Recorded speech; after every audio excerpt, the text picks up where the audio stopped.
Alright. Hi. How's everyone doing? Can everybody hear me okay? Yes? No? Maybe so?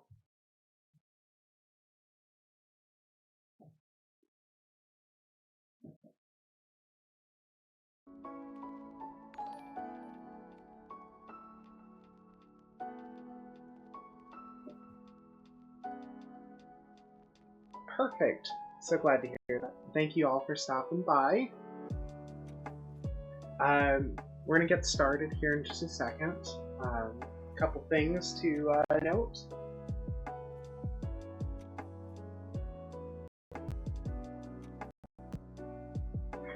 I see Sorka's working on some stuff. We're going to get started here in just a minute. A couple things to note. There are some new things on the stream. Mainly, we've got some new emotes, as well as subscriptions are finally set up, so I'm really excited about all that. Yeah, it's going to be nice. Tonight, we're going to be pretty chill. I've just got a few things to go through. We're going to set of cuffs, do some hand stitching here, and then we're just going to kind of go from there. My hope is to actually get into some of the patterning and cutting for some new projects today. But to get there, we need to assemble our navy collar that we were working on, and then get these stitched up. So yeah, I'm gonna grab our stuff, get some stuff set up, get everything situated, and then we're gonna get started.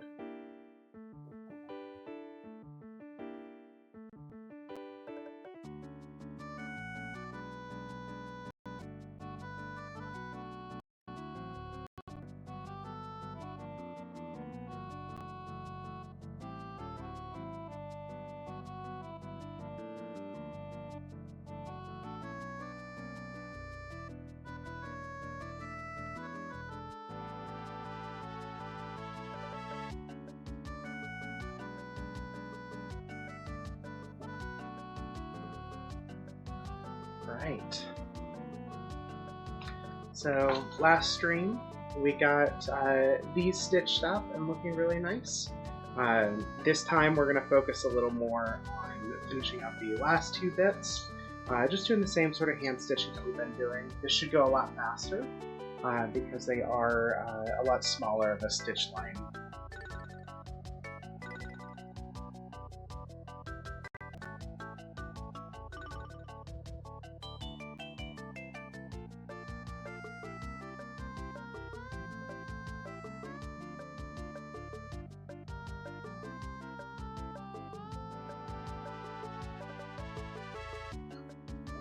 How's the music for everybody?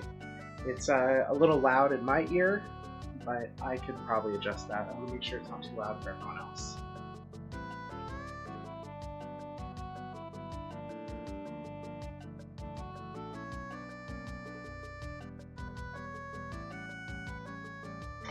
Perfect, that's good to know. Glad it's just my headphones that seem to be very loud.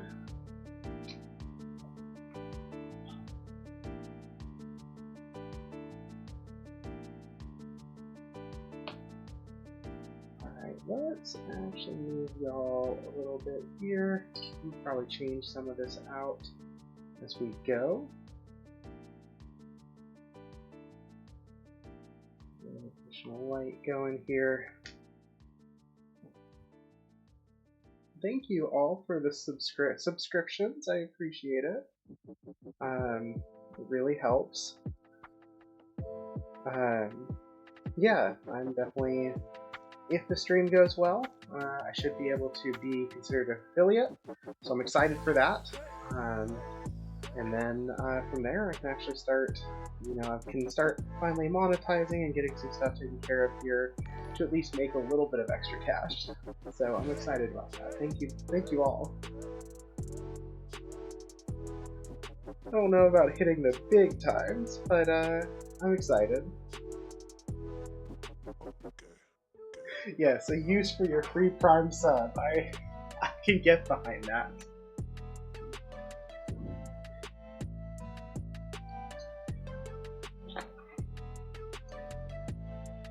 So yeah, if you've not used that Prime sub, feel free to drop it here. It does need to be renewed every month. So if you like what I do, feel free to renew it when that time comes.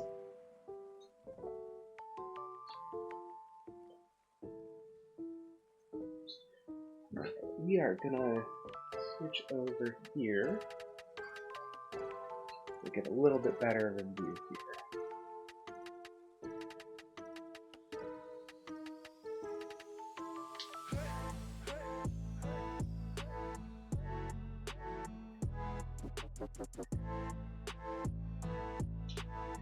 Oh, we have a hype train. That's kind of cool. I don't think I know what to do with that.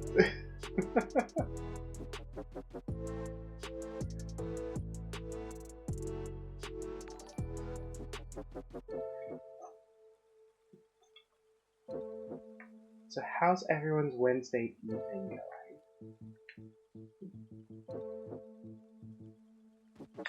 Yeah, no, that's a great question. I've enjoyed it a lot. There's definitely been a bit of getting used to the process of kind of production as you work. But I enjoy the process. I find it a lot of fun to actually talk with people as I go. And otherwise, I'm literally just listening to music and sitting in silence in my workspace. So this is a good change of pace for me. Now, I'm naturally a talker. I've been in the environmental education field for a while. So while I'm no longer doing that right now, this gives me a good outlet to continue to talk and teach and, go through kind of the stuff that I'm passionate about. So I recommend it if you have an interest there. I think that you would be more cut out for it than you think you are.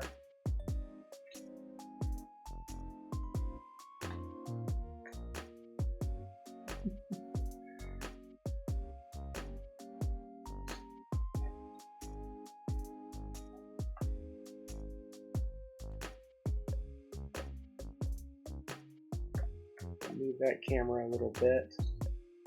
My fat hands out of the way here, so y'all can see a little bit better.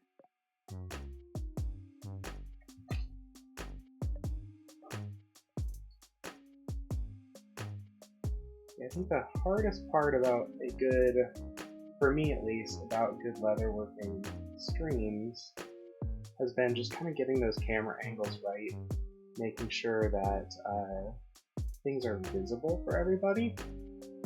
Like right here, I'm getting, let's do a little rotation here. There we go. Because I want people to be able to see what I'm doing clearly without my hands getting in the way or without just covering everything up. And when you're working with both hands, it can be a little hard to navigate the camera angles. I think I have a pretty good setup now. I'm actually pretty pleased with it. But it's always still a learning process.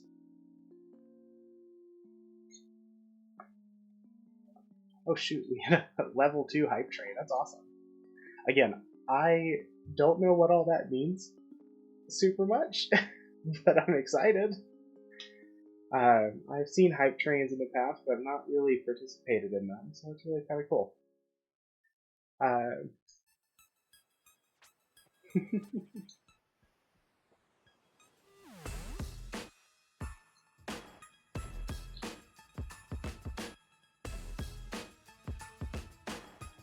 Thank you so much.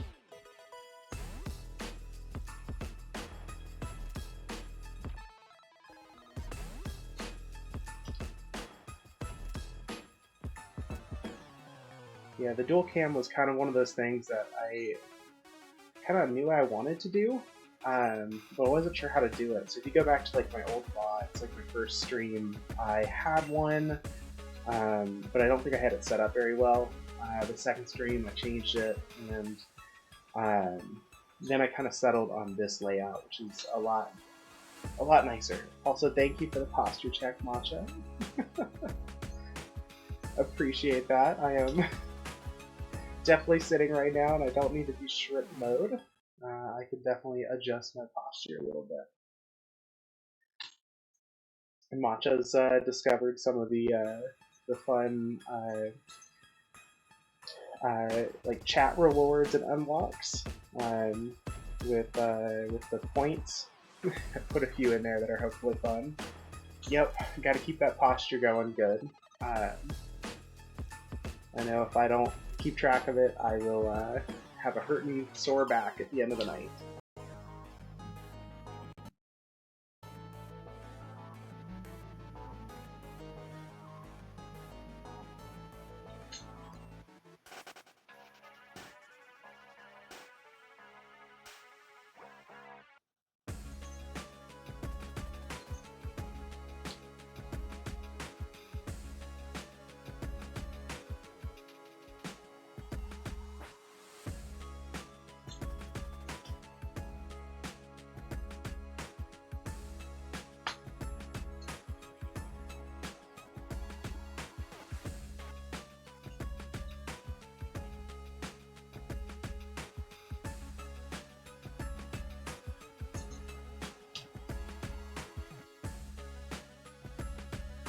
Right.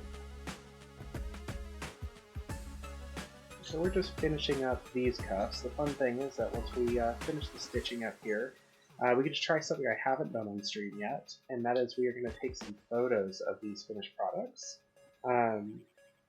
And I typically have a very lightweight photography setup. So we're going to try to set this up and actually use some of the streaming equipment here to take some of our photos, maybe even do some editing here on stream.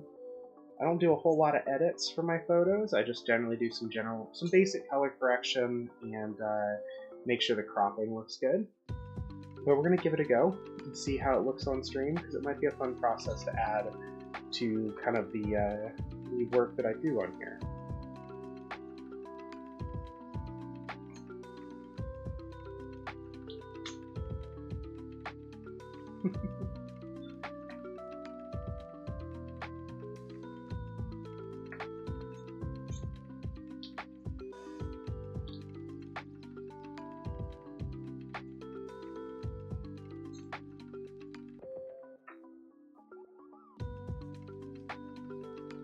Smokies, what kind of leather do you work on? Like what projects do you make, or what pieces do you do? If you don't mind sharing.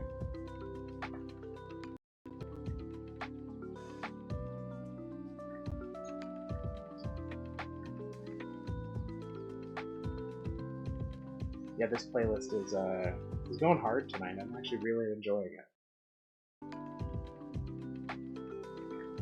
I need to find a few other playlists so we can mix it up, but really liking this one.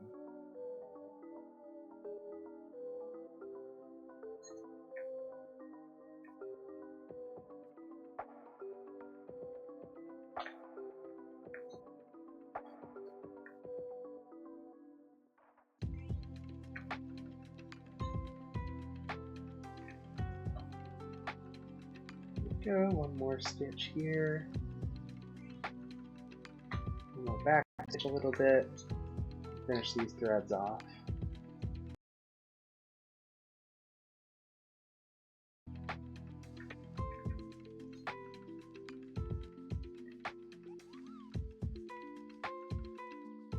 Ooh, that's really cool.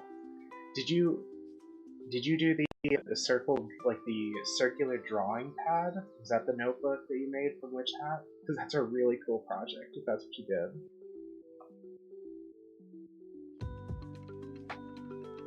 But that's awesome. I've been watching through Witch Hat, and I've been really enjoying it.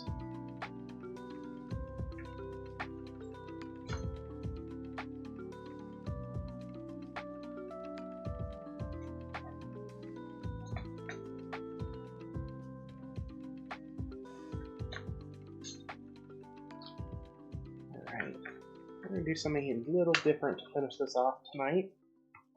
Usually I will go through the sides, but I have a new tool that I want to give a try. In worst case, it means that we restitch some of this. This little guy is a thread burner. It should melt this right down. See, make sure we're in frame here. Oh yeah, there we go.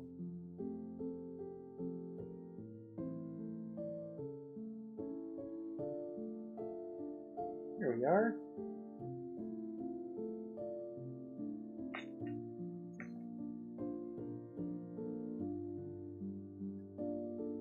Just like that. We'll go back through and flatten those out here in a minute, but first we're going to get the rest of this cuff done. Yeah, Witch Hat's been really, really cute. I've enjoyed it a lot. I have not read the original work. I've just been watching the anime, but I'm really intrigued to see where they go with it, and I love the world building that they've put into it. Yeah, we're effectively line fusing, so we're melting this down and just fusing it with the thread that's already there.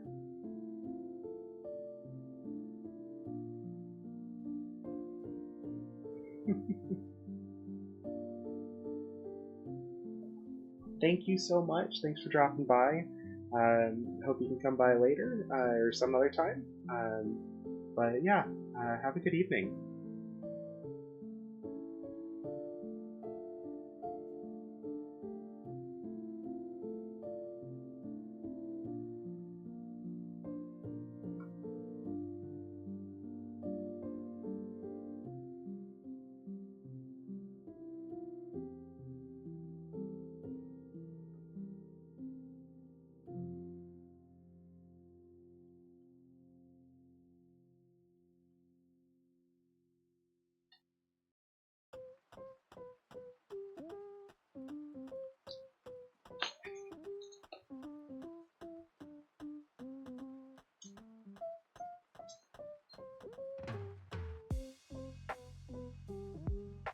Make sure our thread is even here. And we'll get right back into the stitching process.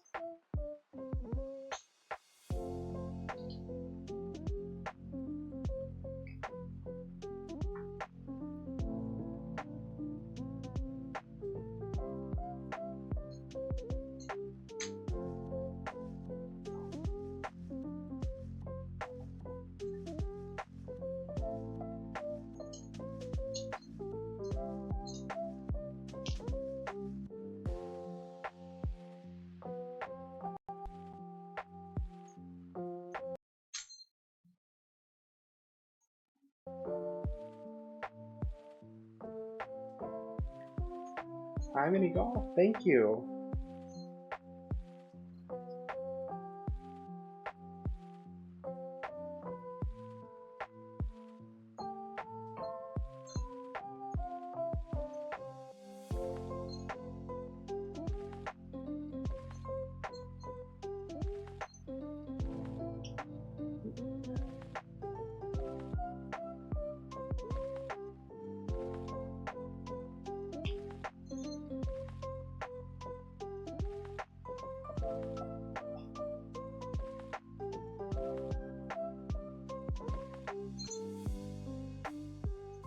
Deltarune is one of those games I still need to play through as well.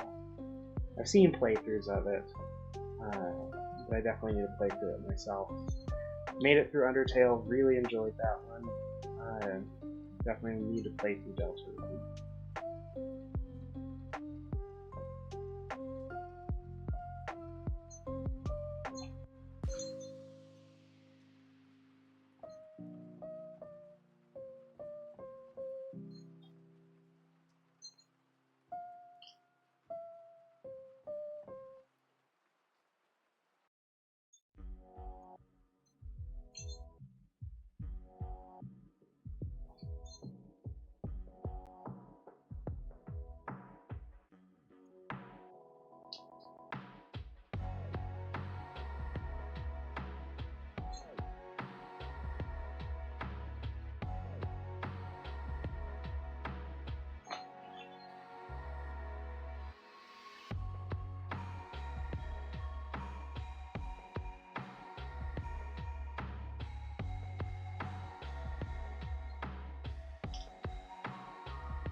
thank you for the subscribe. Also, I love that my alerts are not working. I am gonna need to fix that. Hold on.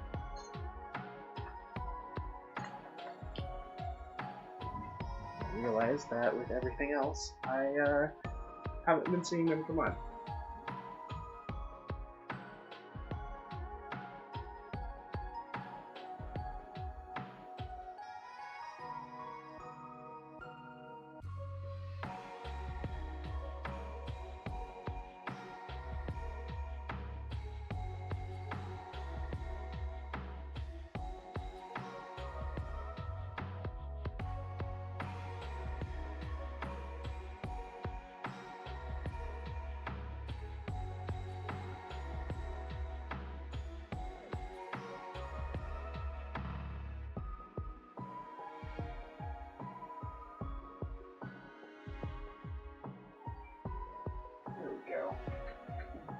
Okay.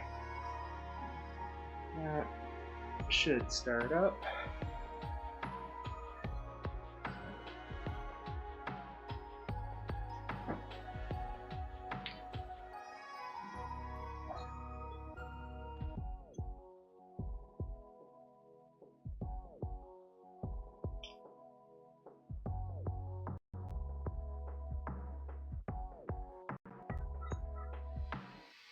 I like the hoot emote a lot.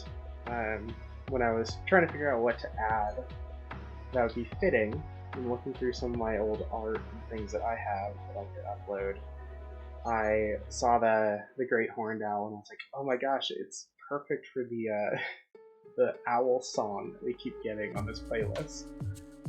And so I added it.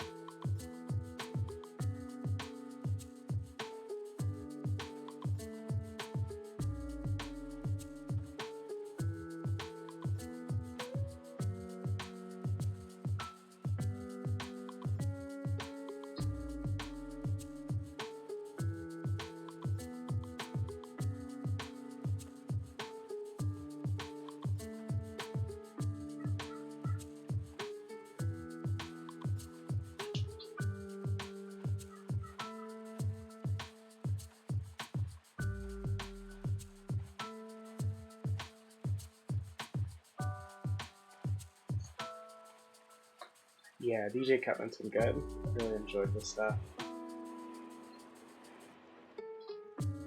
How are you doing tonight, Roxy?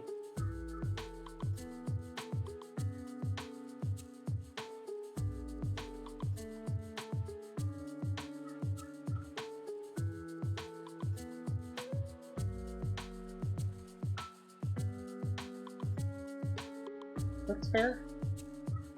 It's a Wednesday.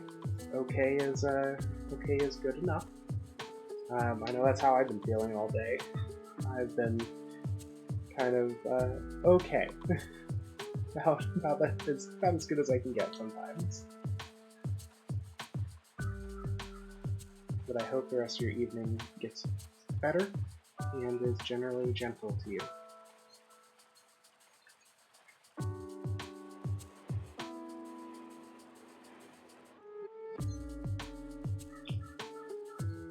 Alright, finishing up the stitching for this cuff here. And then we just have one more to go. Then we're gonna kind of wipe down this workspace, throw up a white background, and we'll try to take a few photos here for a second.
couple back stitches here.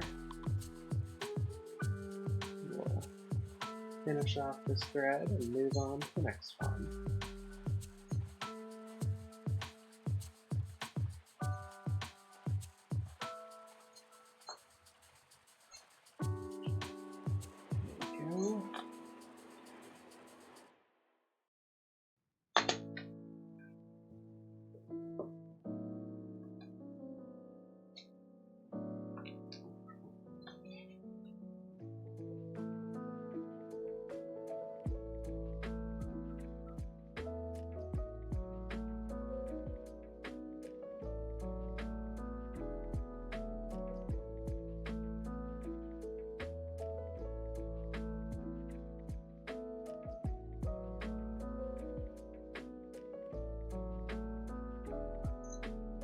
There we go. I'm going to grab my little hammer here. We're going to flatten out these stitches a little bit, make them pop a bit, give them a nice little warming with the lighter, and then this cuff's done.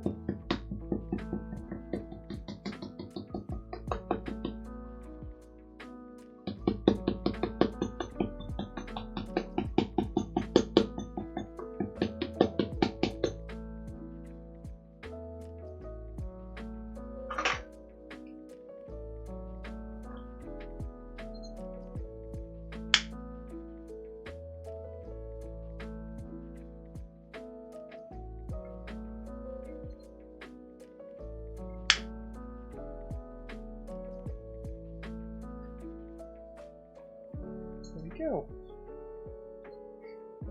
Alright, 3 of our 4 cuffs are done. Got just 1 more to go.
Alright.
One of the fun things that I've enjoyed about starting to stream while I work is that I have been more conscientious about things that I want to do on the stream.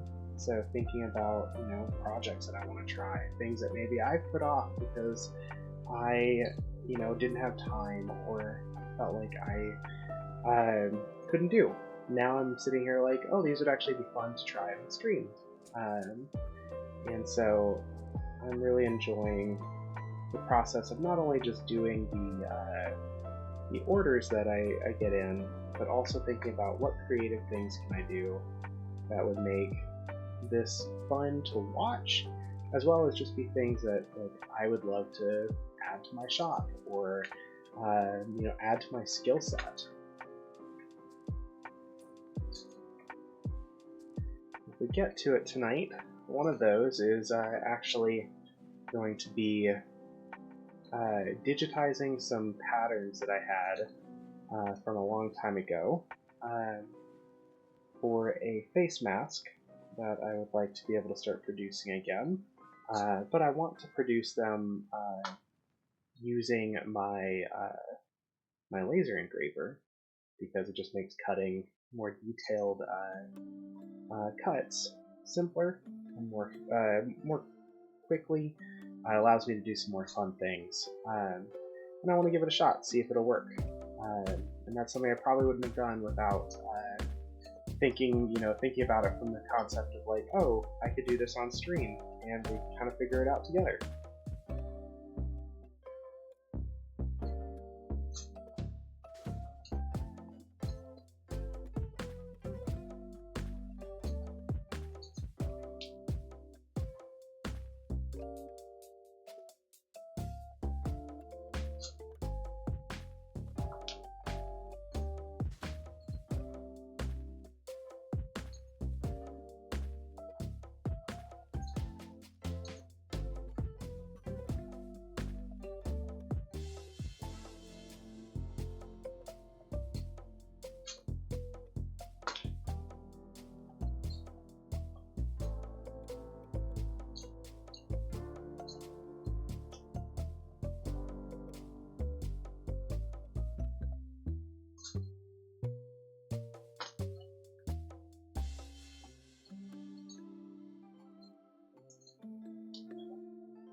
The other project that I want to try actually is also a mask, but a little bit different. It's one that I've thought about for a long time and I've never tried, but I want to take, as I bump into everything, I want to take this respirator. This is my respirator that I use when I'm gluing things or working with chemicals, paint, stuff like that. I want to actually design a leather cover that sits over the front of this. Still allows for airflow and respiration on the outflow, and for these to sit comfortably, but I want this to kind of be leather clad because I want it to look really cool. So that's going to be a project that we will see if I can't work out, and we'll probably work out together here on the stream. So I think it'll be a fun kind of ongoing project that I can do when I don't have orders or when we just need a kind of change of pace. Yeah, I think so too. I think it could be cool. I think it could be something that I could make. I could probably put some cool designs or even paint in some cool ways, and just be really a slick addition to kind of your standard EM respirator.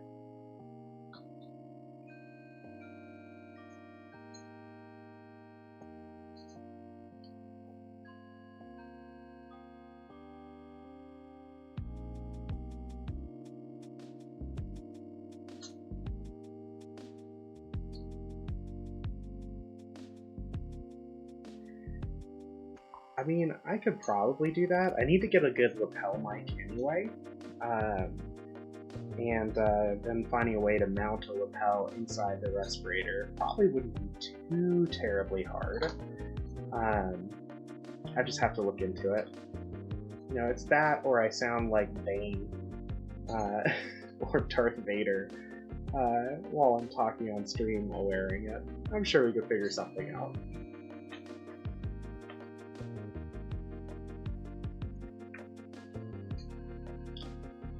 I feel like if we put a microphone in my respirator, though, it's still just going to sound like me breathing heavily through a respirator because that mic is so close. So we'll see. Look, if some people are into heavy breathing ASMR, cool. That is not a long-term goal for my stream. But I guess it's something we could try.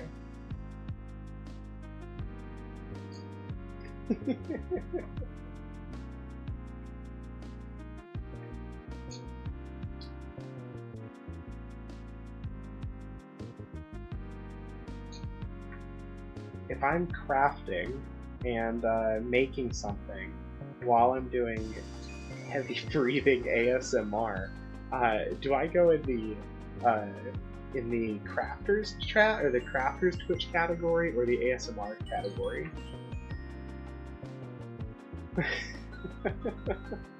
I'm not gonna just say the word moist over and over again. Thank you, Matcha.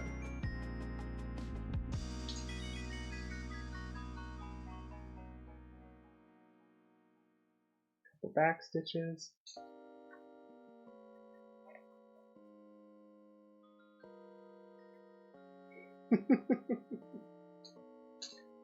Maybe we'll make that a stream goal one day. I don't know. We'll figure it out.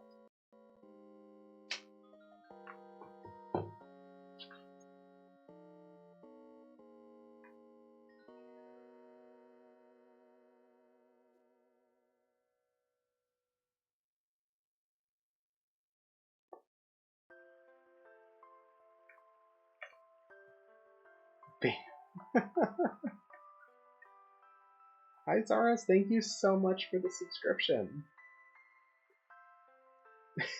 Oh, I could do that. Make it a really, really expensive channel reward. Or, yeah, I could see that.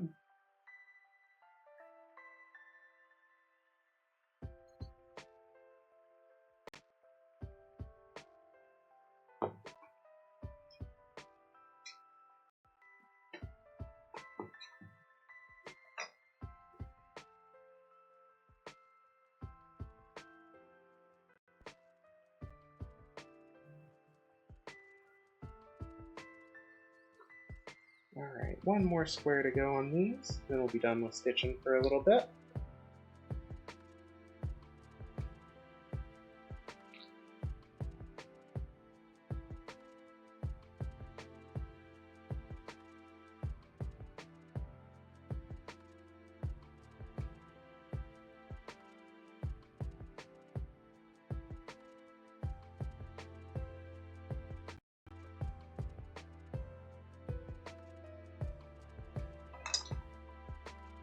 Hey, that's okay. We're happy that you made it. Hopefully the Final Fantasy XIV raid went really well.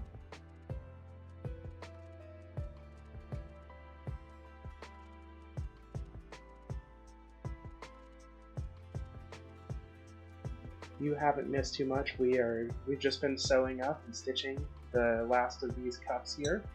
We'll probably take some photos of them and then work on some other projects.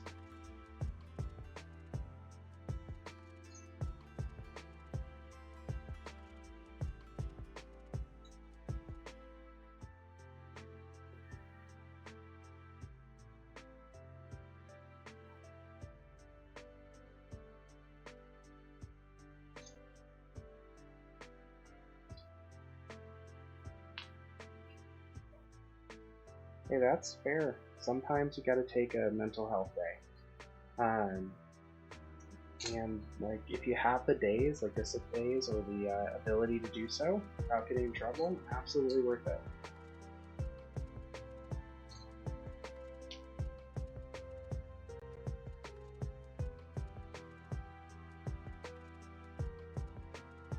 Yep, it's important we take care of ourselves, especially in today's wild-ass times.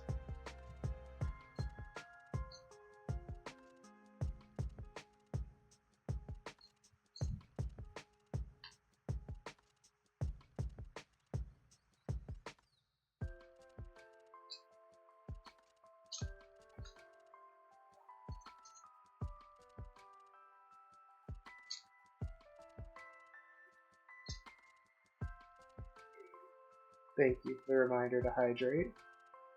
Drink from my water glass.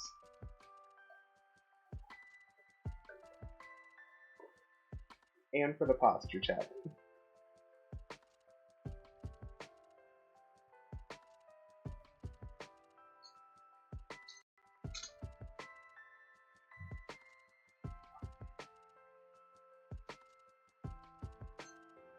That's the truth.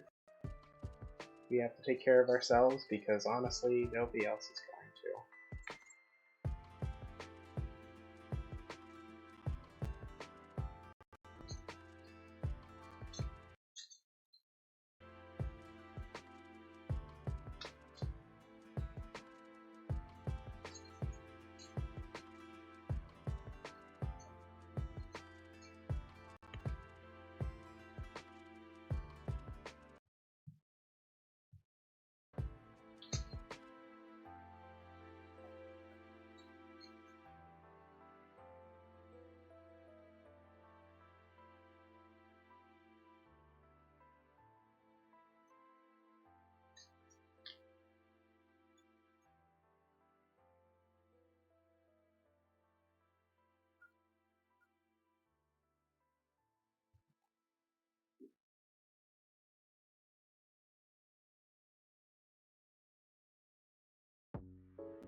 There we go. Maybe a little bit better for y'all.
Damn, that's wild.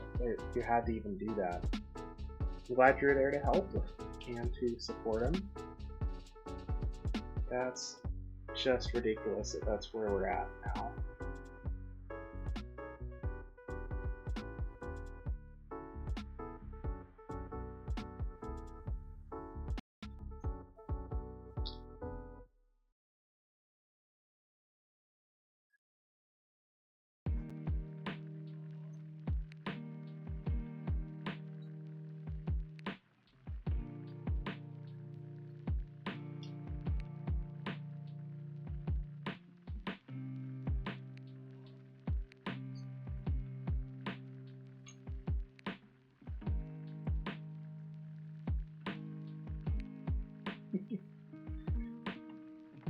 Well, I'm glad it all worked out, and you got a vanilla Coke out of it.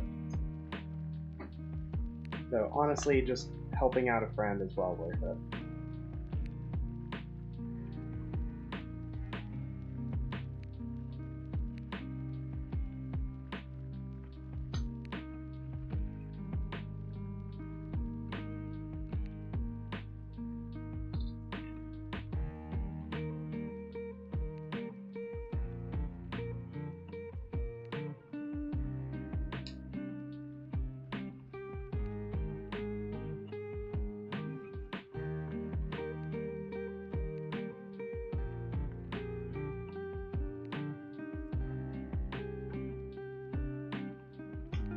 Alright, we are finishing up the stitching here.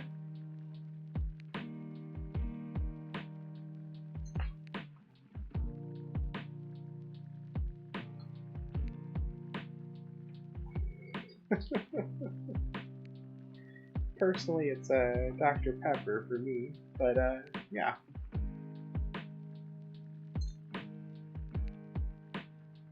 I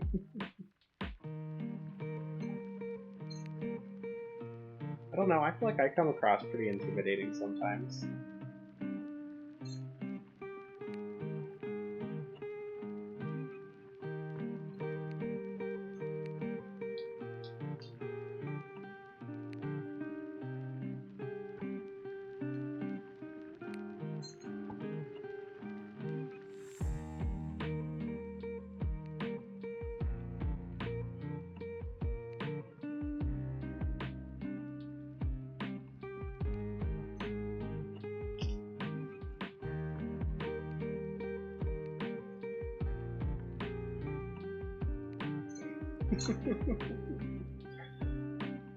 I'm not a big scary bird.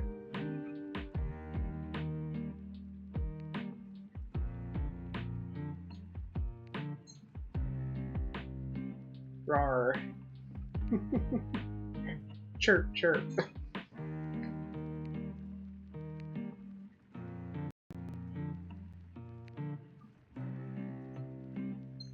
Very scary, right?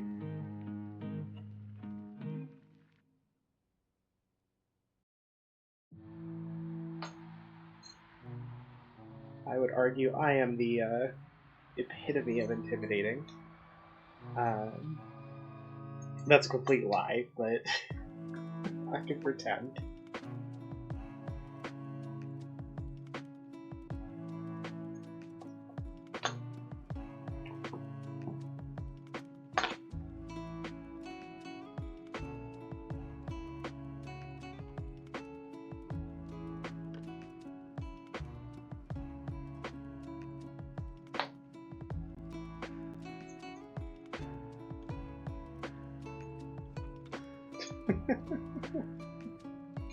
Thank you, Saturn. Alright, we're gonna just kind of flatten these stitches out, finish this piece off, and then we will kind of change gears and set up for photos.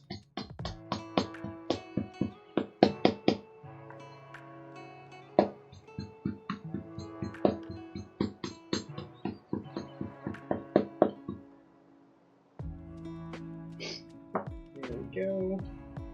Just a quick burn to clean it up. Bring that color out a little bit.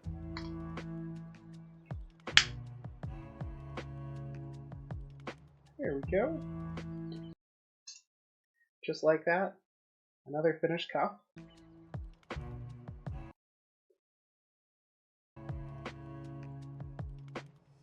Alright.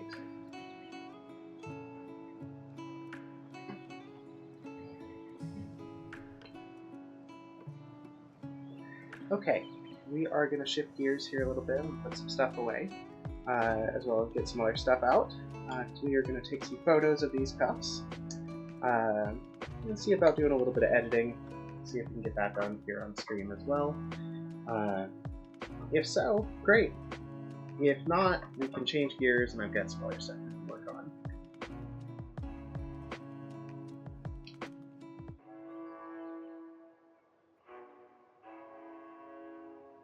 I do my best while I work to try to keep things semi-organized. When I'm really in the midst of a project, I let my space get pretty messy. I've been trying to be better about that recently.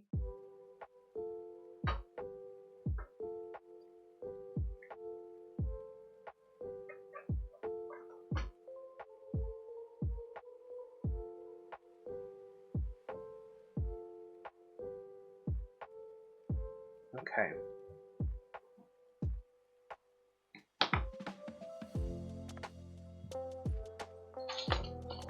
So we're going to move some stuff out of the way. I'm actually going to change scenes here a little bit. Jump back up to this one.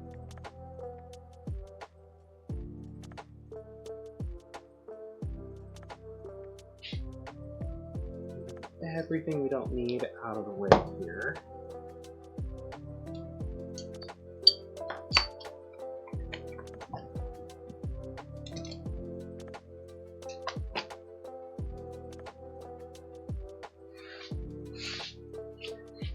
Now typically what I would do,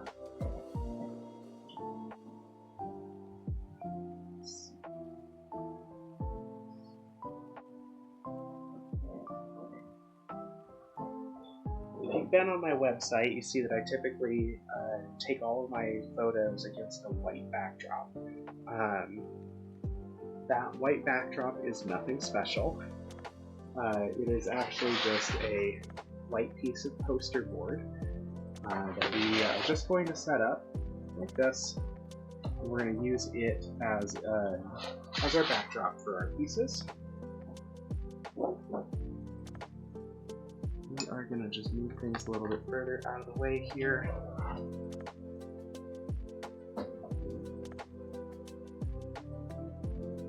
I'm going to find my tape real fast.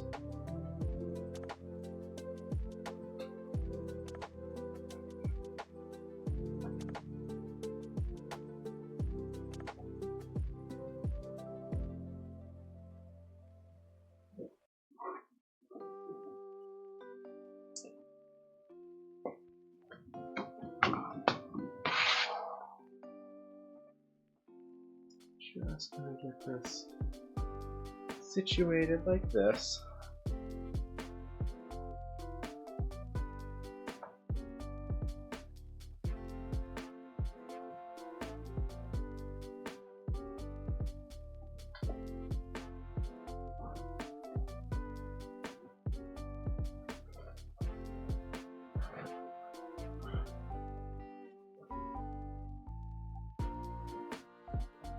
There we go. Now I know it's not much to look at like this, but we are going to see what we can do using this camera right here, because I think it's going to turn out pretty nicely.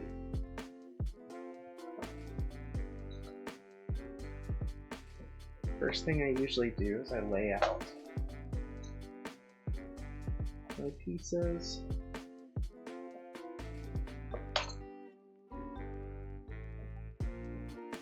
Let's see here. Maybe a little bit further. Sorry, chat, just talking to myself while I get this kind of set up here.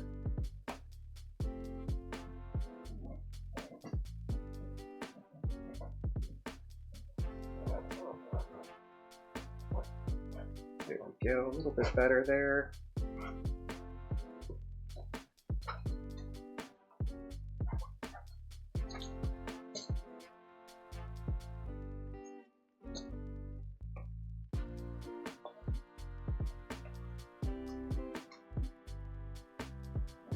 Just like that. Now, we'll switch to our coldest temperatures.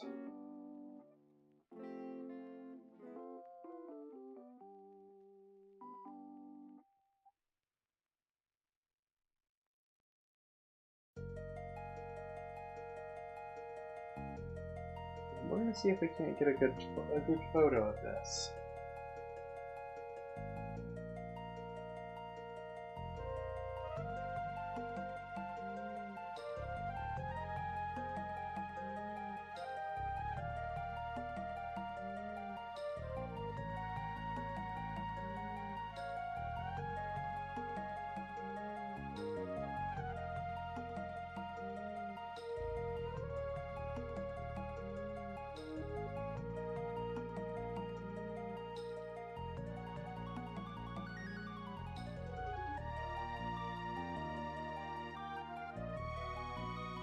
There we go. We're looking pretty good there.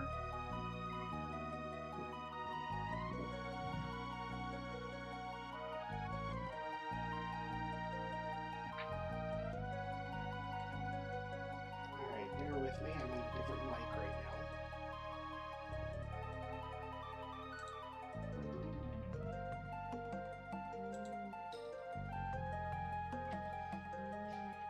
Zoom out just a little bit.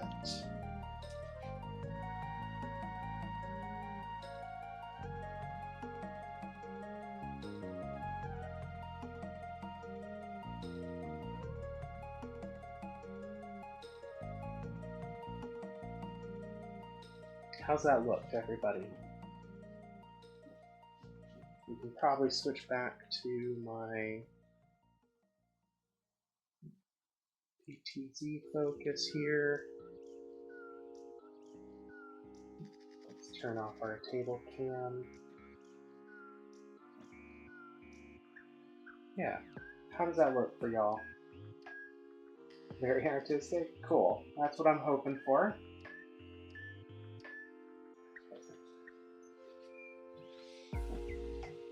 I think it looks pretty good. I think we'll be able to crop this pretty nicely.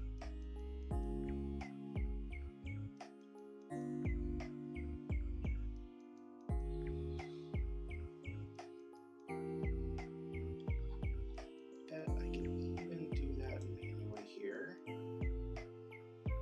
A little bit. See, I've got a little more room to back out. Let's do that. Adjust my angle some more.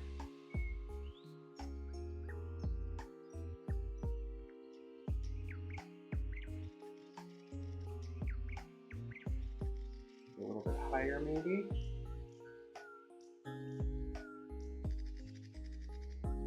Once we're set up here, we pretty much don't have to move this. Oh, nice! Congrats on killing the raid boss.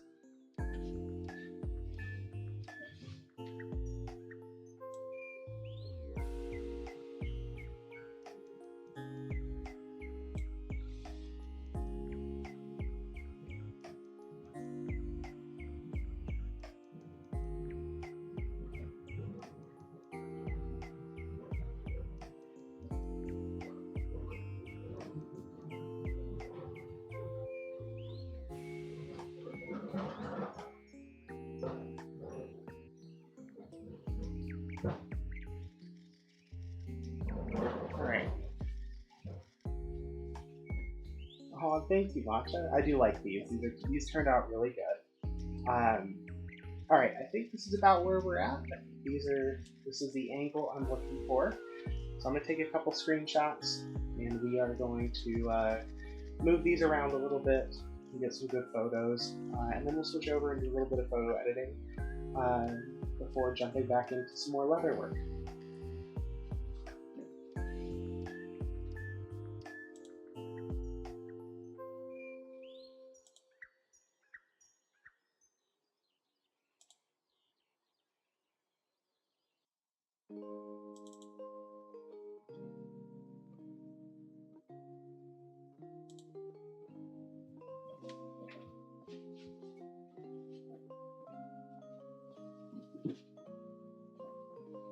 Ooh, yeah, I'd be happy to talk with you about it. Sounds like it'd be a really fun project.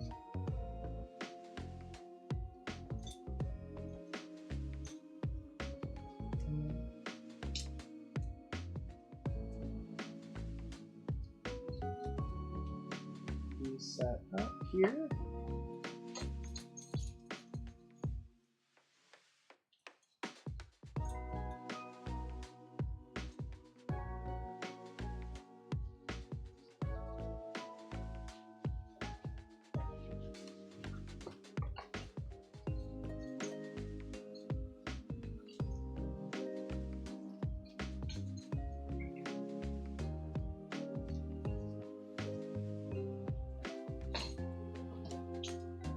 Go, one more.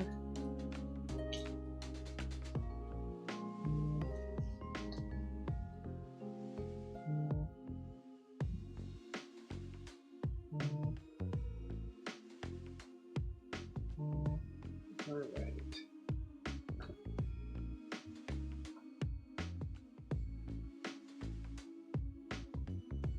There we go.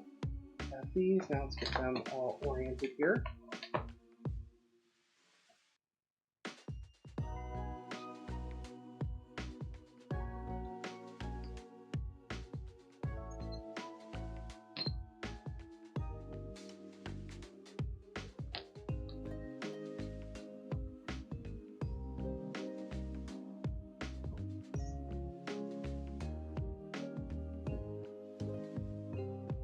Back just a hair.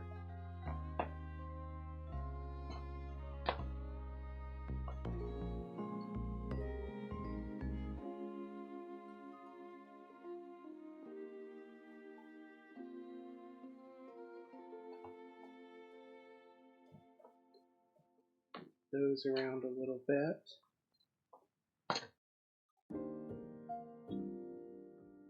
Just like that.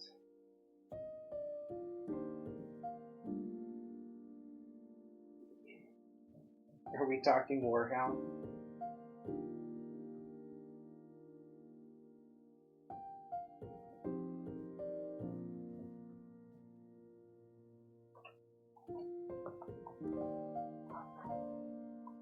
Things up.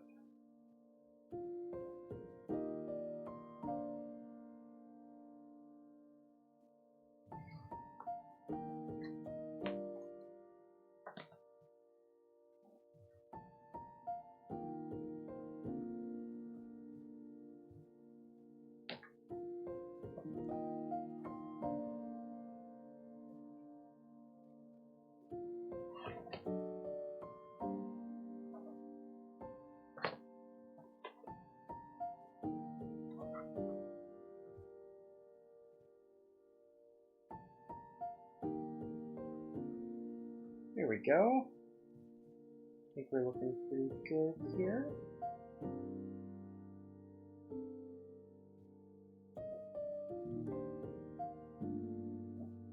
Yeah, Victor, if that's the one I'm thinking of, it might be a bit matcha.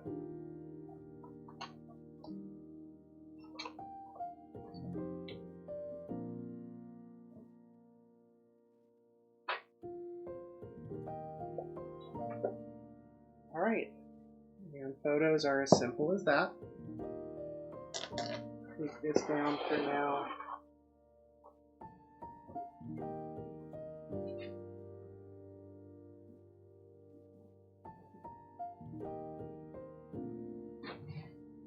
What we'll do next is I'm going to switch over to my desktop and see if we can't do a little bit of editing here.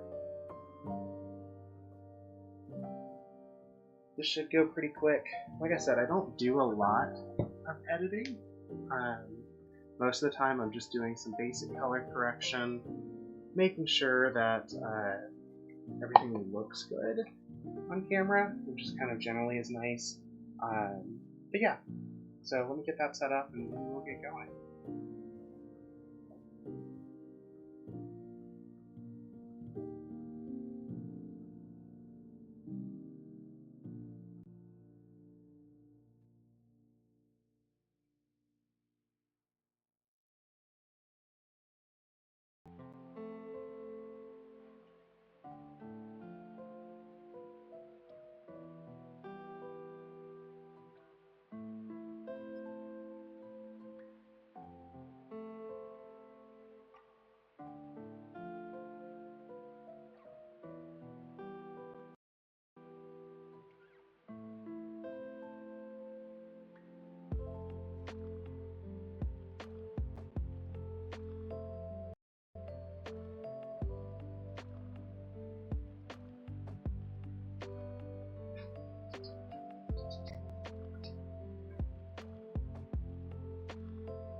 Okay, can everybody still hear me okay?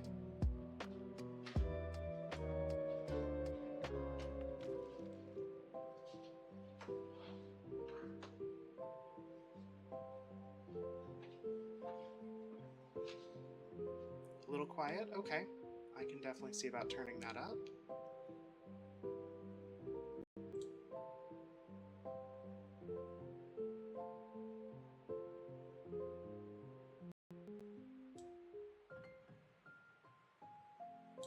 Alright, how about now? Any better?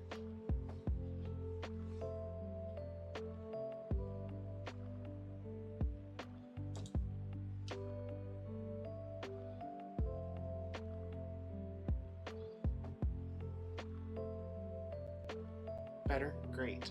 Okay.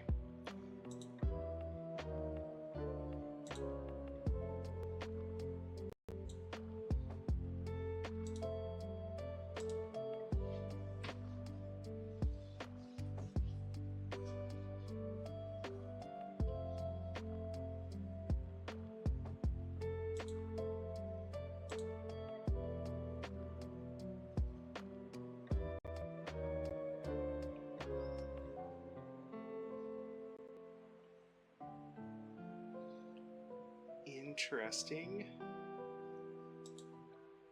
Love working on stuff and realizing it's not working quite like I wanted to. Give me just a second here.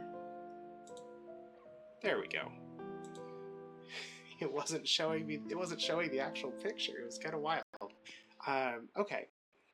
So I use Affinity, Affinity Pro 2, I believe, Affinity Photo 2.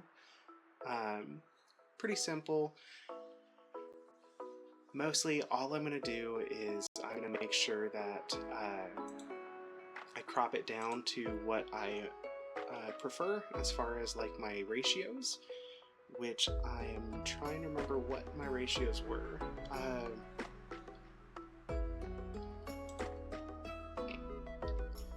Is it a 6:3?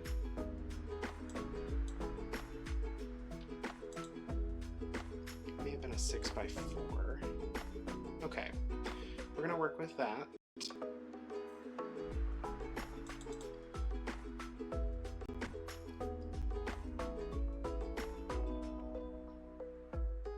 Get ratioed, yep. So really the main thing that I do is I just go through, I make sure my levels are looking good, brighten things up a little bit.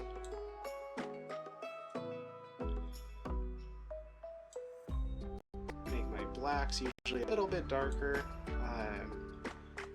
just because it helps pop a bit, but generally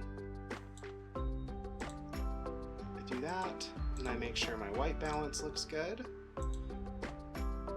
It's a little too much. I'm going to reset that. So this photo is pretty well done. And the best part is I can generally just save the... Hold on. Let's do...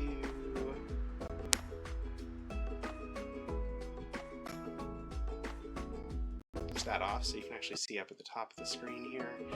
I've got these two adjustment layers. I can actually just copy those and I can paste them over to my other photos, and since I took them all in the same light and the same backdrop, they pretty much work all across the board. And yeah, it's a very, very pretty green. I like this color a lot. Export this real fast.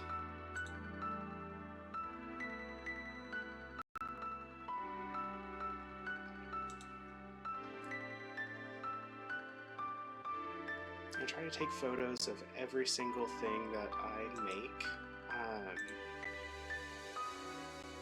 I think it's important, and it helps with making sure that losing track of my train of thought here, sorry. It helps make sure that I can just have a variety of different photos that I can work with and share and show people when people are asking, like, hey, what does green and teal threading look like together? I can say, hey, I've done that before. Here's an example.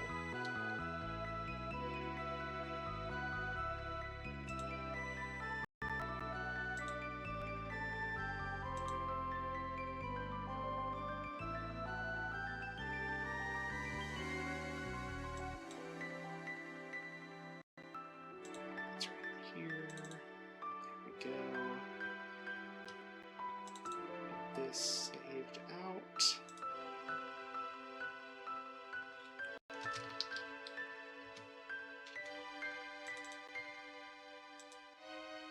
There we go. We're just going to open the next ones.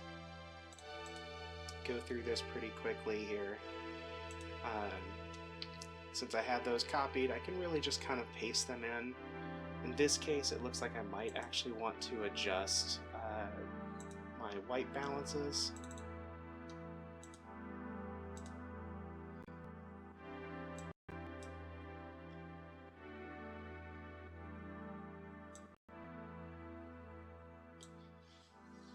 Let's see here. I actually am going to want to brighten my shadows a little bit. So instead of levels, I need to do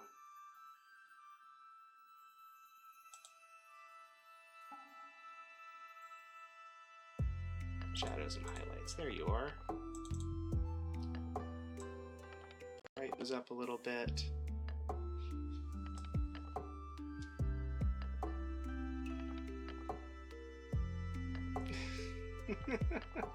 You know, funnily enough, I've thought about making a all black collar. So black leather, black stitching, black backing, black hardware. And I think it would actually look really good. It might be hard to photograph on camera, but I think I could do it given a little bit. And I think it would be a good, ultimately a really nice piece. I nearly made it this past summer. Hey, some people really like it. I actually made one of it last summer, or was going to, and then I discovered glow-in-the-dark threading, and I was like, I have to use the threading. And so I made a black on black with glow-in-the-dark white threading. That looks really good. The white really pops, and I really, really like the overall design. Alright, we're going to export this one. Same spot. Open the next. I usually close these out too, just because I've had it crash in the past, and I want to avoid that if I can help it.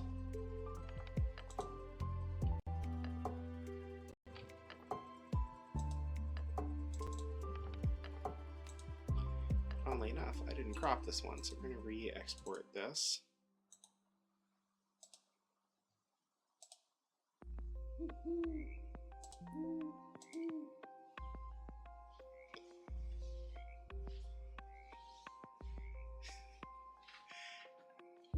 Matcha, you have bright green hair. Even in all black, you're still going to have a great like contemporary color to work with.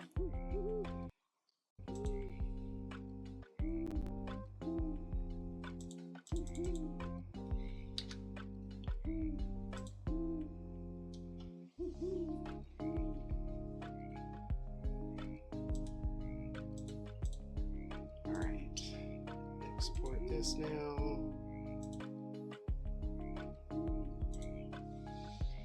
Just stare into the abyss. This is just black cat vibes is what I'm getting.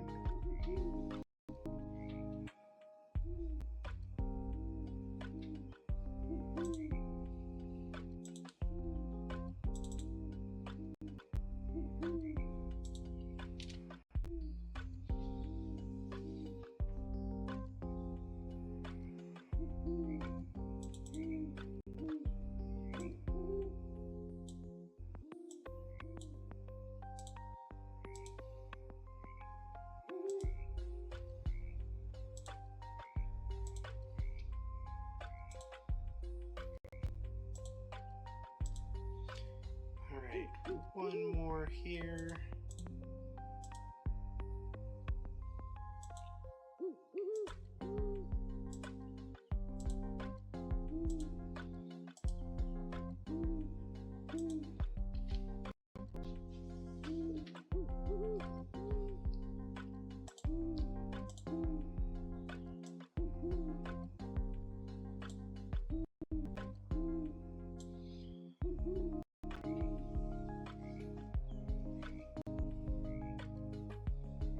I mean, that's a look.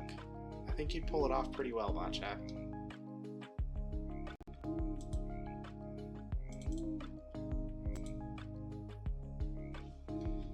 I also realize we've been working this whole time. I haven't been updating the what we're doing, so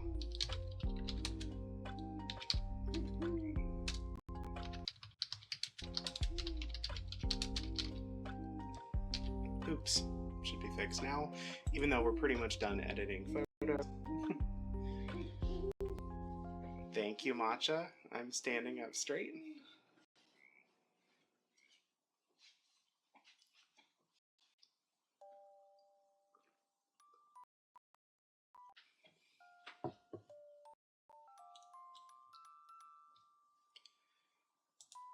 Okay.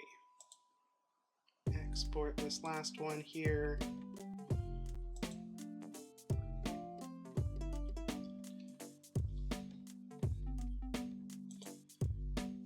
And we will switch back over to the workbench and get on to our next little bit, which, looking at my agenda for the day, we are going to be assembling the navy collar that I was working on this past week.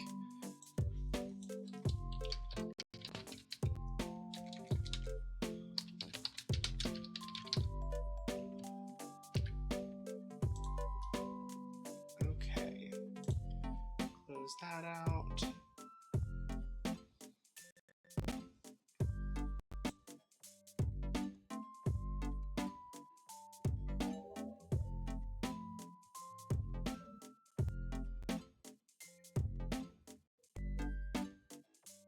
Okay, so we are going to set these aside for now. We no longer need them. I will just need to get the final approval from the customer, make sure that they look good, and then they're done. They'll get sent out. For now, though,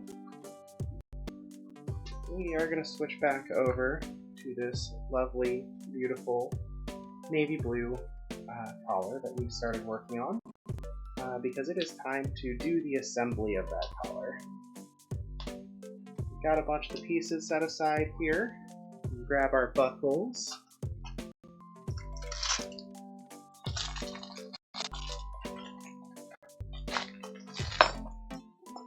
Get situated.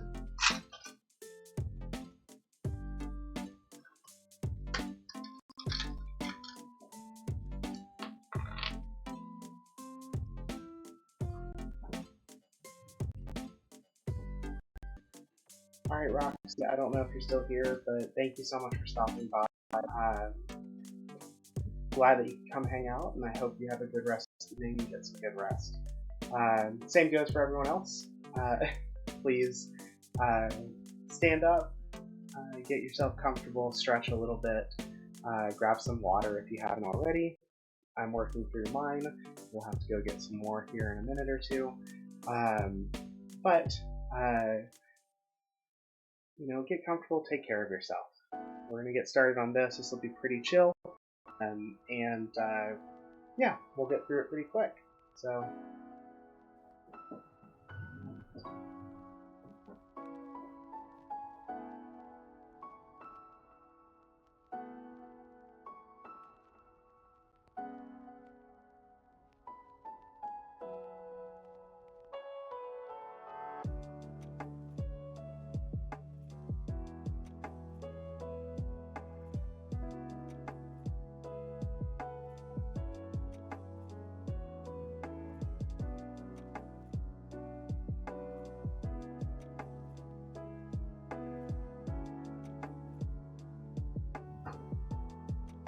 alright.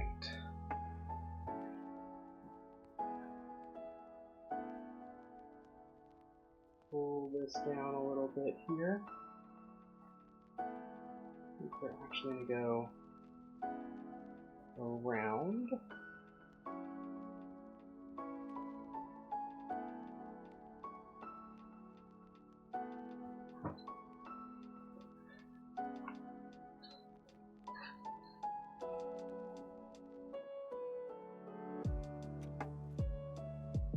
While I'm thinking about it, does everything sound good, look good? Are you experiencing any issues with video or audio?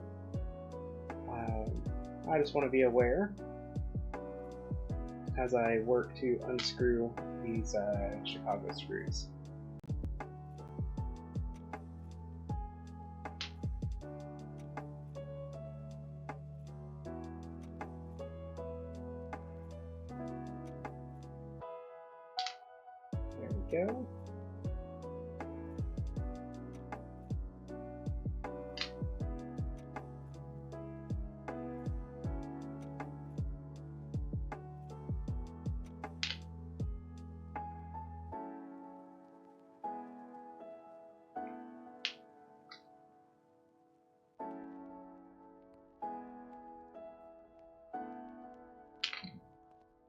Alright, perfect.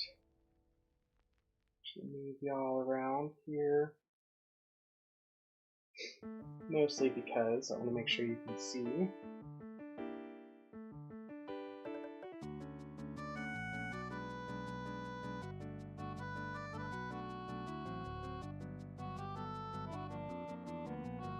There we go. That should be a little bit better. You can see kind of what's happening in my grass here.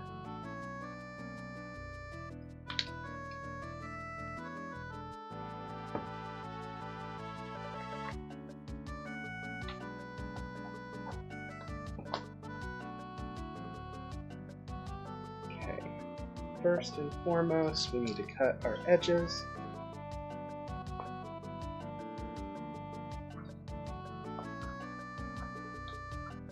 Absolutely do. See that this edge here doesn't look great.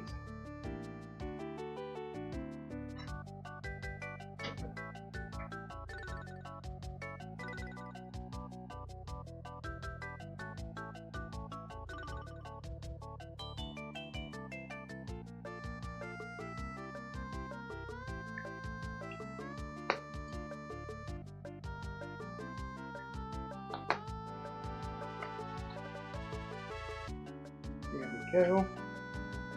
A little bit better here.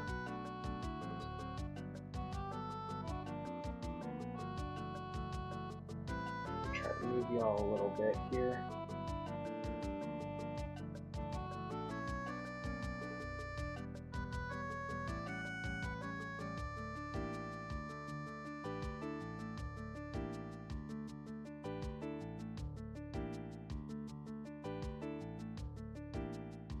Okay, there we go.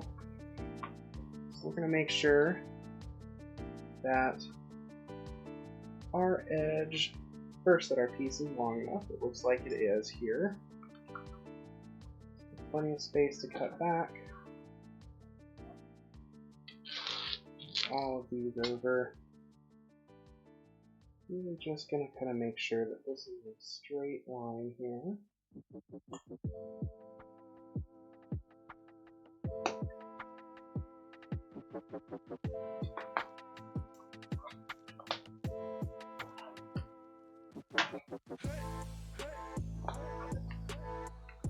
Okay. First things first.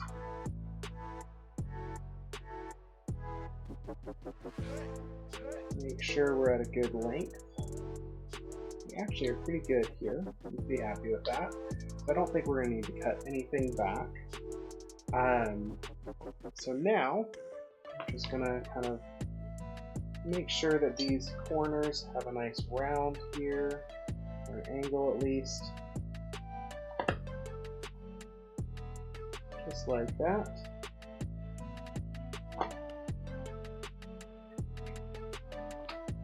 Same thing for the other side here.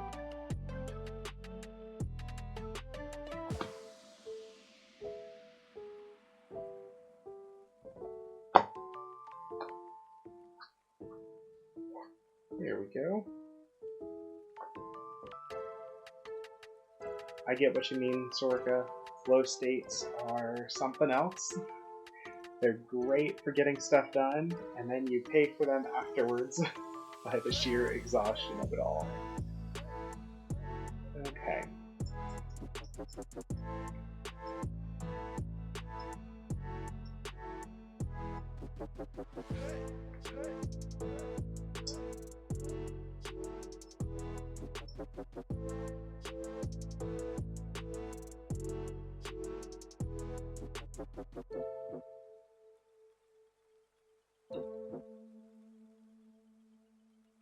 Go.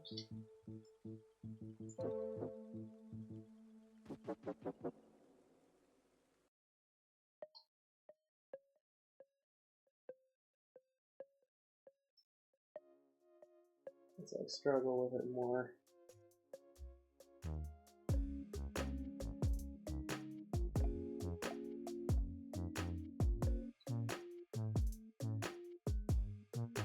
There we go.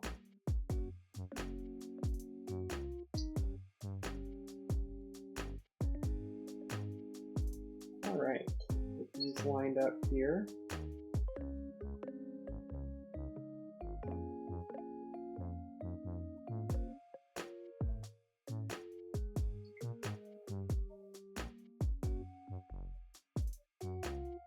Pretty good there.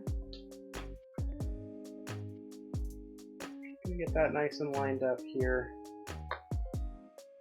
with our padding.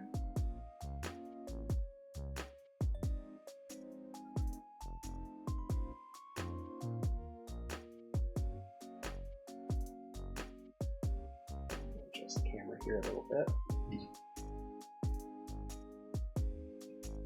That was probably the wrong way to adjust it. Love how my brain works. Alright. Now we're just going to take our hole puncher here. Give it a nice hole punch. We go through all of the pieces of leather.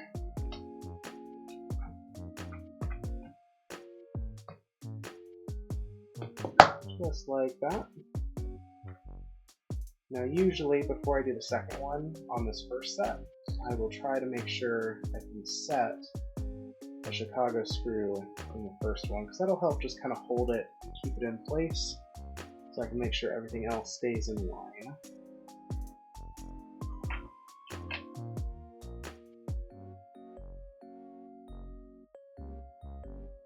Now this thick leather and the thick padding, sometimes a little hard to go through both pieces of leather and the padding and actually grip into that screw, but this time it looks like it seems like it's done pretty well. Go ahead and do the next one here.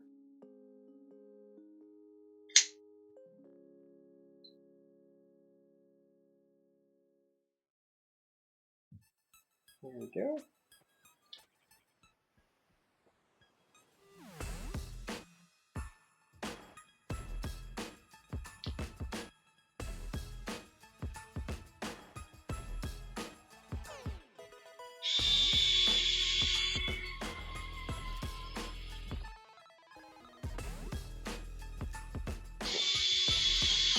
Here we are.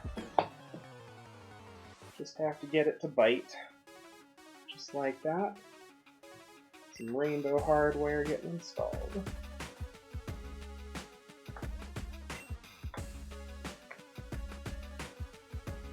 Some longer collars like this, I want to make sure padding is nice and even and straight. Now a lot of times, once I have that, I will get the next two mark the pen here inside.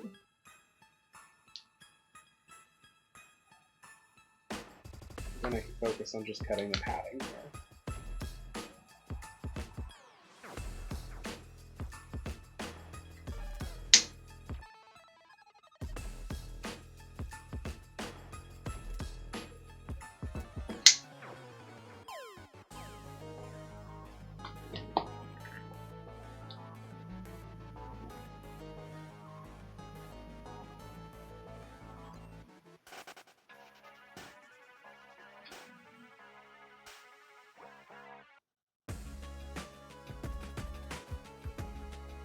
Go, and there we go.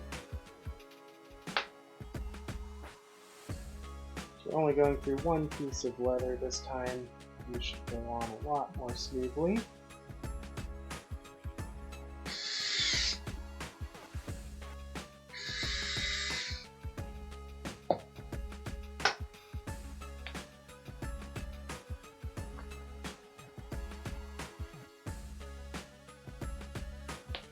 That D-ring in.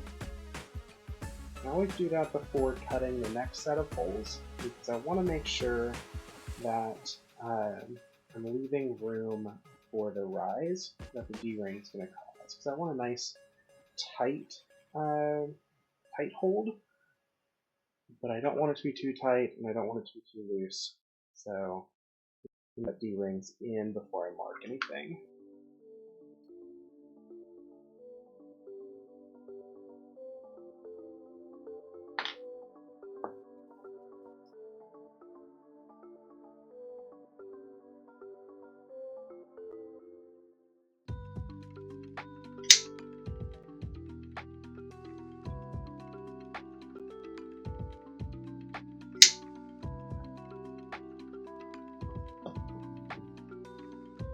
I haven't said in a little bit, welcome everybody who's come in and who's watching.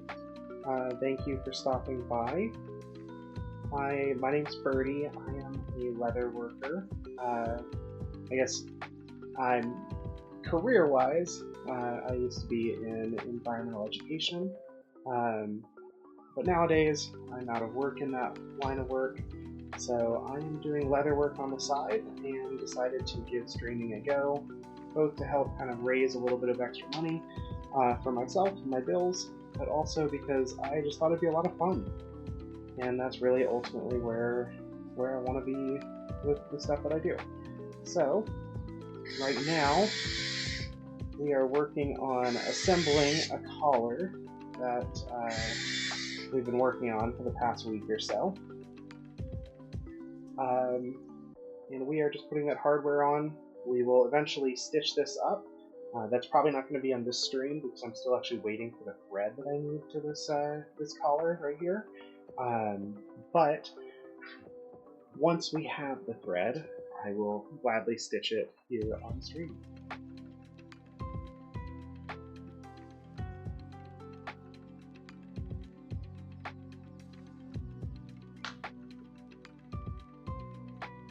Just marking that out.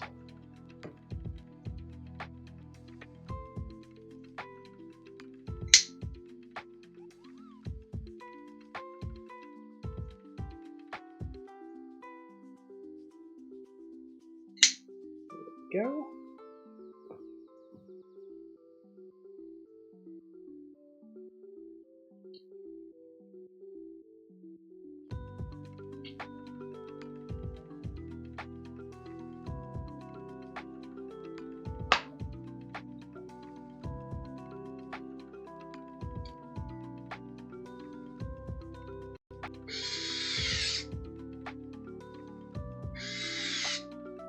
There we are.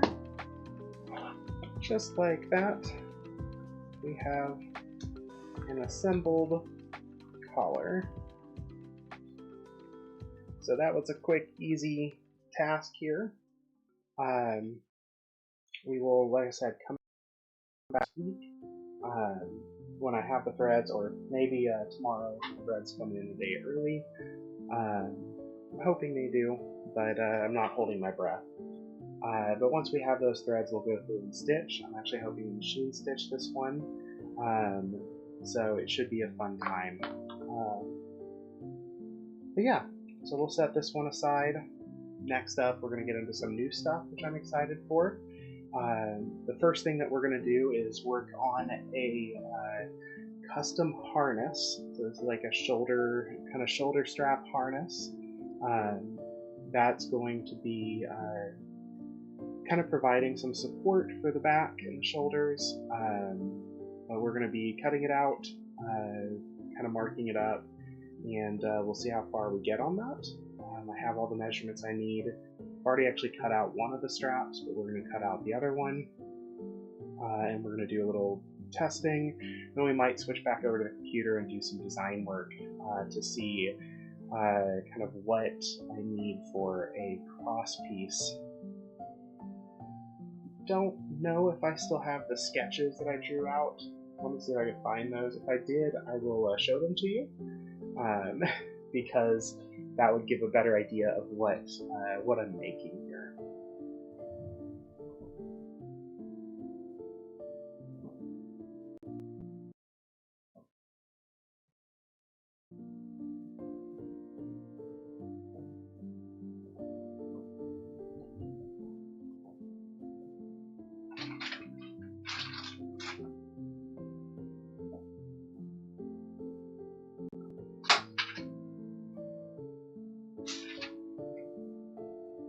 Okay, so here's what we're looking to make.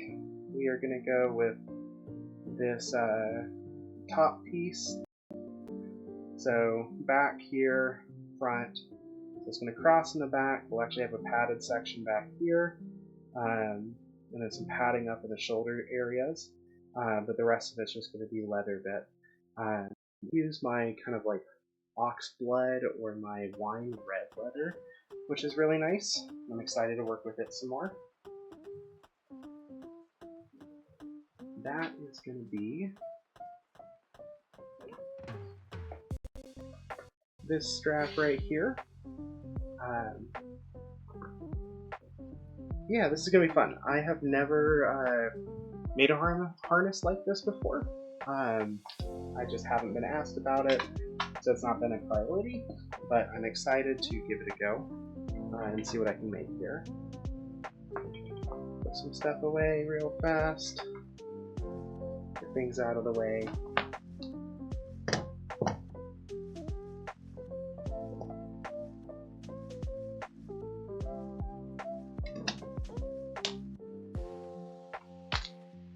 So, in this one you can see, started marking it out. We're gonna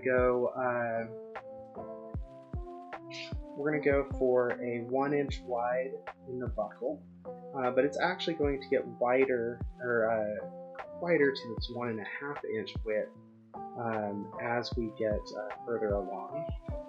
And for now, we just need to cut out this leather, do another strap here, and then take those same measurements again.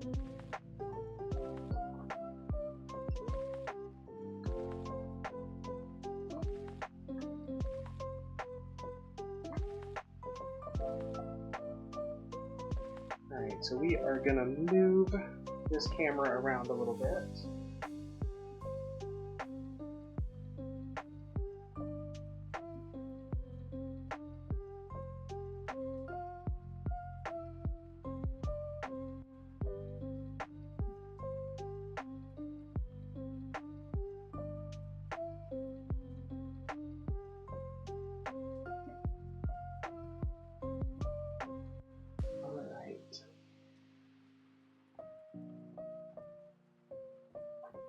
Let me switch over here.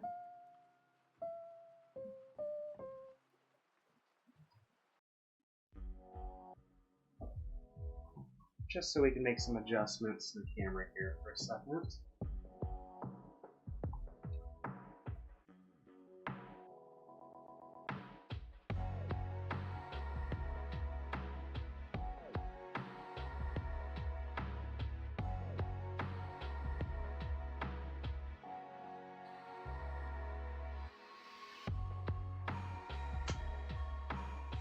Okay.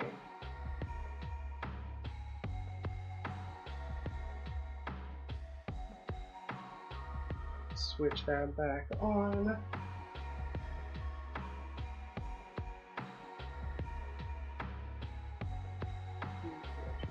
little bit over some more.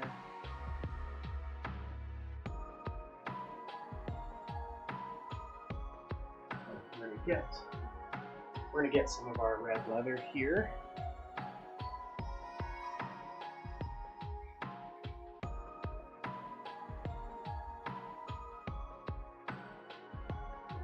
Well, I'm glad this playlist could help you figure out what song it is.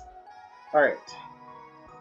First thing I need to do is I need to adjust this, because it is currently also not set up. Okay. It is currently too narrow. We need to widen it for a 1.5 inch width.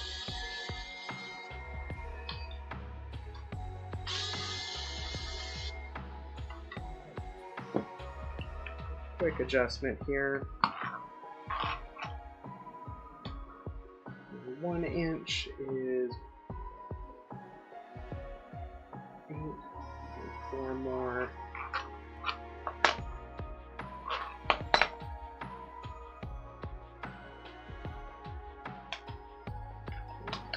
This. Double check that.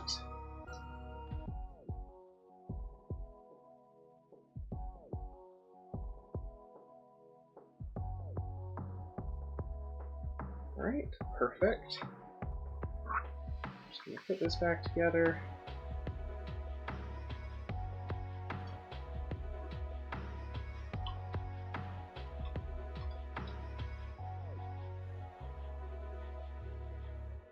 Nope, help if I did this right.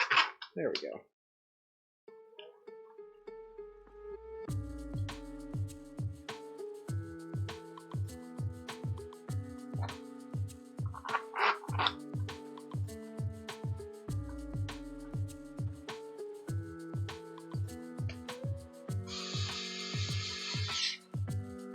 it nice and tight. Alright.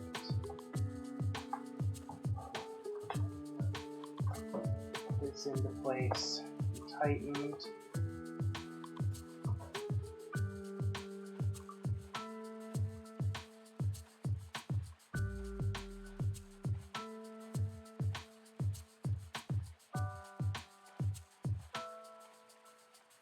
Perfect. Okay, now for this part, it should be a pretty simple process. We're just going to kind of send it through this strap cutter, and it's going to cut it to the right width, and then we can make our adjustments from there.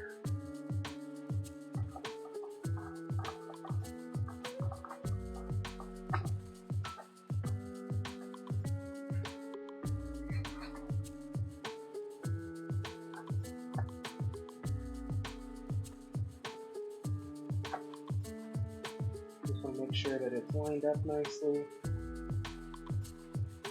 Side here.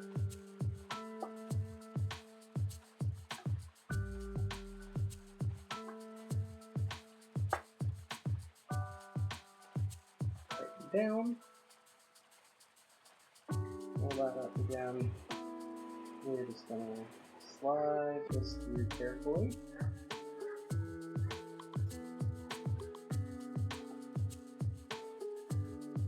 Better to work consistently here. Just make sure that our edges are nice and straight than it is to try to work quickly.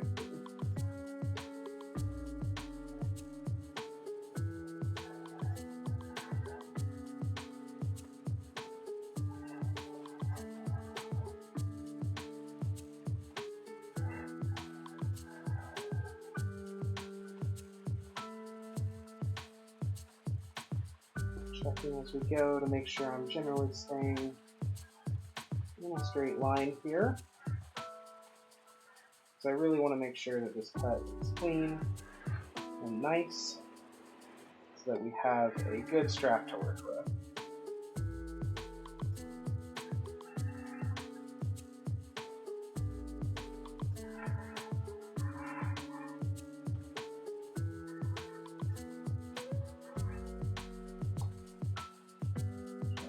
Bit here.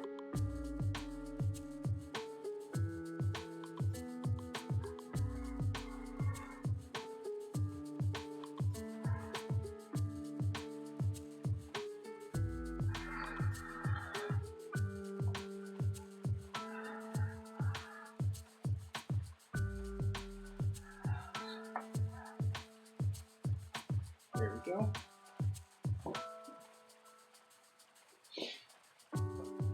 Back up here to just a little bit left at the front that we will cut off with our scissors.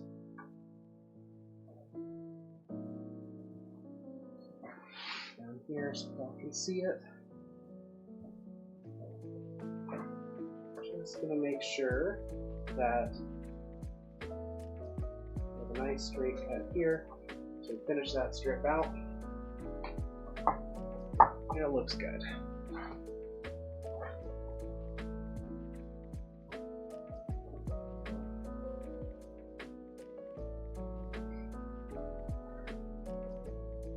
Now I'm just going to kind of go through, check this strap a little bit, make sure that it's looking smooth and nice. We want to match its length with the one that we already have, and it's pretty close already.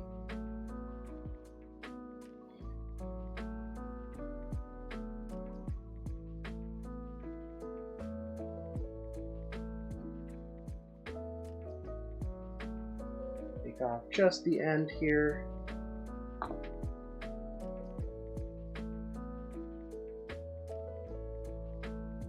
Both of them are pretty even. We have an even strap to work with.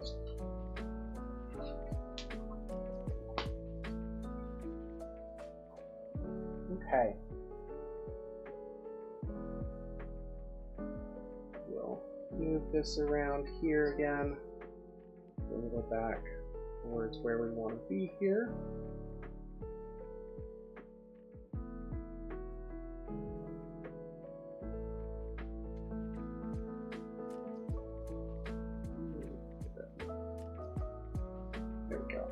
a little bit better for now. Now, from here, we get to figure out the rest of this process. Now, I know the measurements of the strap portion, so grab my other pen here. It's actually more helpful like this.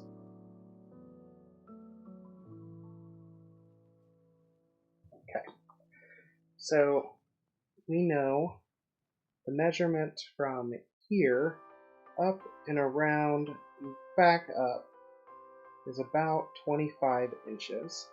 It's going to be the same on both sides. So we want to add a little bit extra. We want it to be 25 inches from the buckle piece all the way to about midway of the straps. When I say midway, I mean we want it to be roughly in the middle of these holes here, because we want to make sure that it's adjustable, so you can tighten it, loosen it, however you need. This should help us do that. So what we need to do is I'm going to use my mat here, and we're going to measure out, find our 25-inch line, and kind of make sure that we are right in the middle for our adjustable pieces.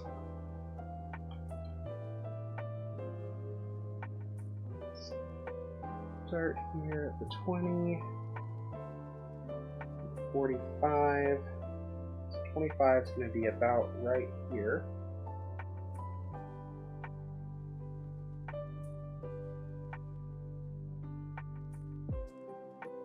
So if we ignore that hole, looking probably something like that.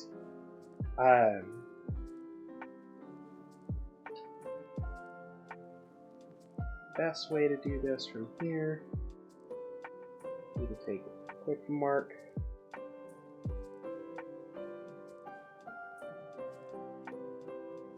That is our center hole. That is the hole that we know is going to be the ideal measurement. And everything we build out from here is going to be between those two, the end of our buckle and this hole right here. Now, one of the things that we did differently with our satchel strap last week is we did a 3/4 inch gap between our holes, and I actually like that. These are currently set at 1/2 inch, which is great for collars and cuffs and smaller pieces. But I think a 3/4 inch might be better for the larger, like satchel straps, or for belts, or harnesses, stuff like this. So that's what we're going to do. We're going to measure those out. Unfortunately, I don't have a great I don't have a pattern built out for this yet. So this is just going to be what we work with. Now, let me find my ruler here.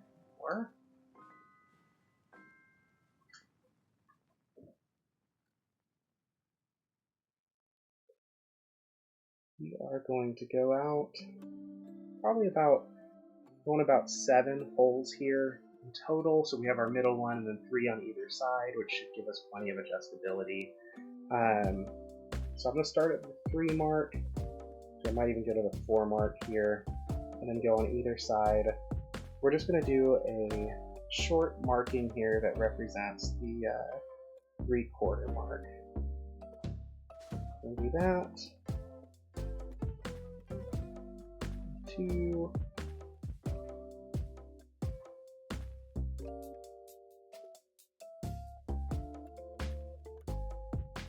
There. Should actually put a little bit further down here. Yeah, it just gives us a quick little bit of a mark, just so that we know what we're looking for. And go up the other way.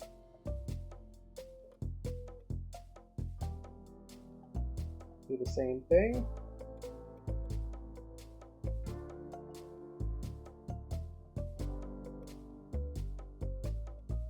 There we go.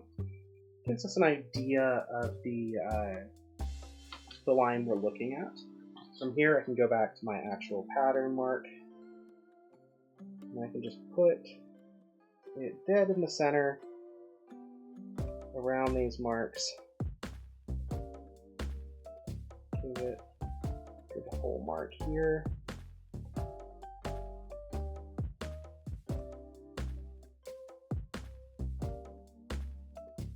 There we go.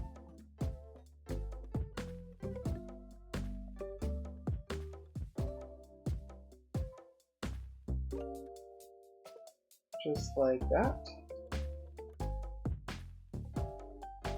The same thing the other way.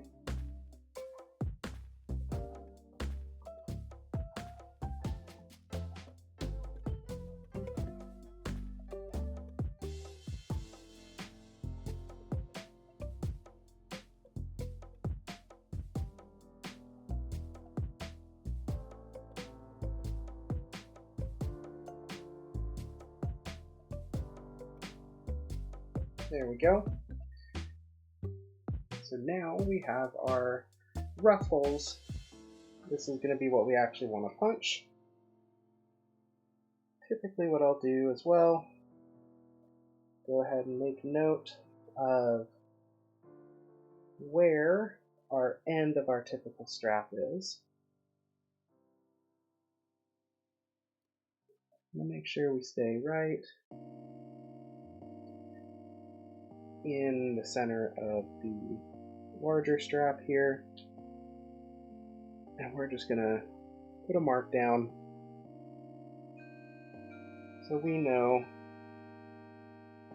where we want our strap to finish. I don't want a whole lot of like tail on this, because the buckles for this design are going to sit kind of not in the armpit or under the armpit. They're going to sit right along the side. So if we look at our drawings again here for a second, our buckles are right here on the side of the chest line, of like the overbust line. So we want to make sure that the tails of these straps are not too long. We don't want them hanging loose or feeling really like awkward.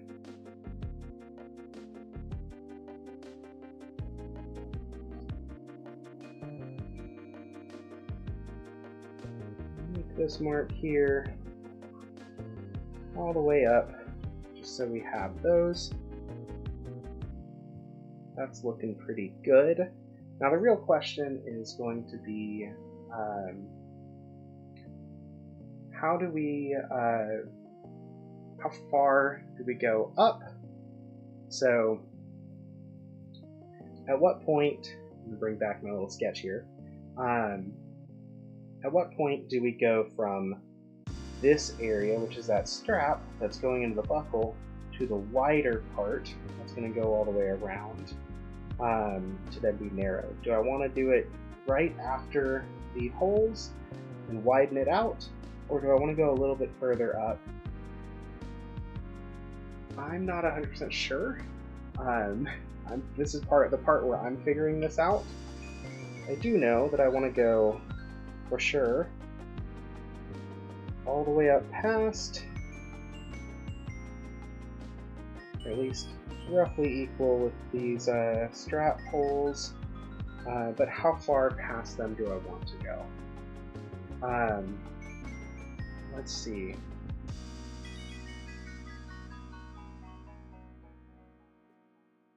So if we're looking at our center line is 25,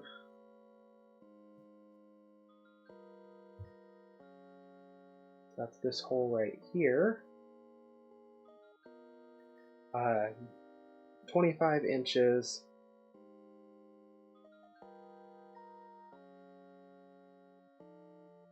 Top of the shoulder is going to be roughly halfway between that. So we are looking at 12.5 inches. This is my midline here. Right? Yep, okay. So that's my midline. So that's going to be the top of the shoulder. Realistically, you probably want to be... Now that would be top of the shoulder. That's going to be center, the small of the back here. Because that's going to be where my cross point is, since it goes all the way around. Let me do a quick bit of mental math here for a second. I'm actually also going to run to the bathroom. I'm just realizing it's 9 p.m. So if you haven't taken a break, if you haven't gotten up and stretched or grabbed some water, I'm going to go do that for just a moment. So we're going to take a quick couple-minute break, and then I'll be back and we will keep working on this. Like I said, this is a fun part. We are actually kind of figuring this out as we go. There is no pattern. There is no previous design. This is something that we're working on. But I'll be back in just a couple minutes.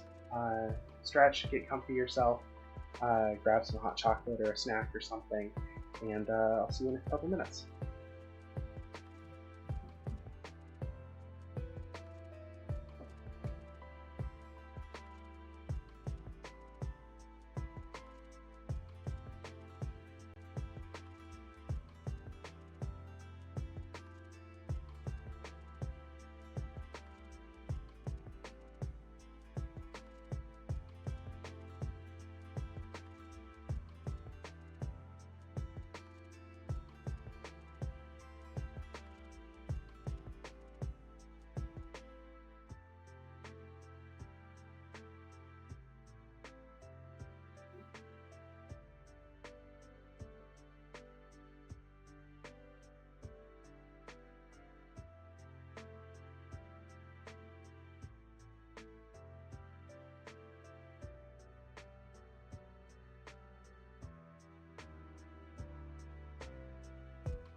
Alright, we are back,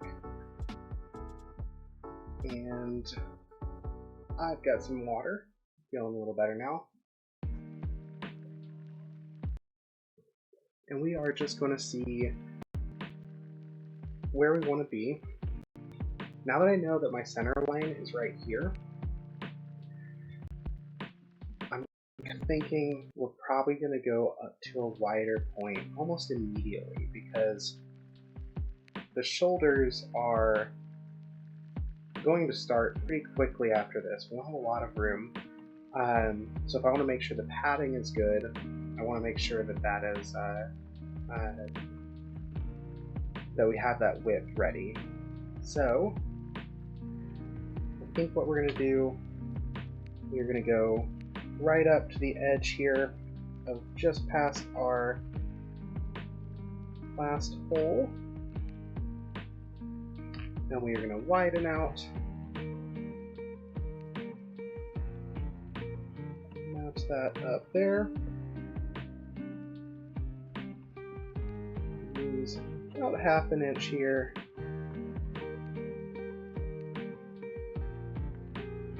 Widen back out, very similar to how we did the satchel strap.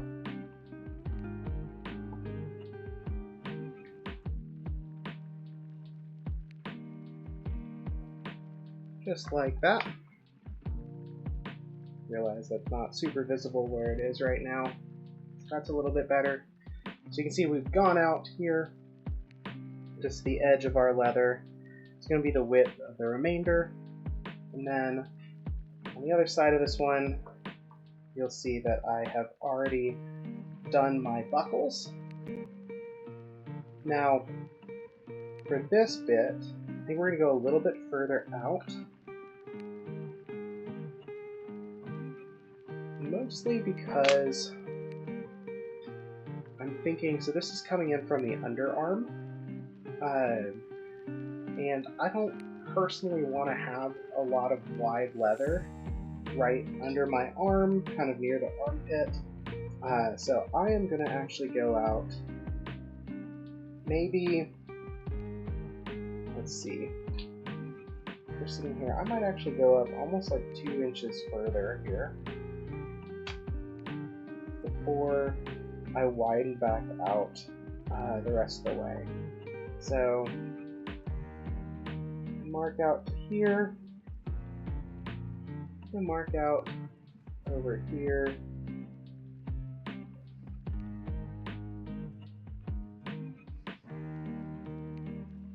You see, we got about that far. And we're going to do the same thing as last time. Make sure that's all the way to that line. Use about ½ an inch here.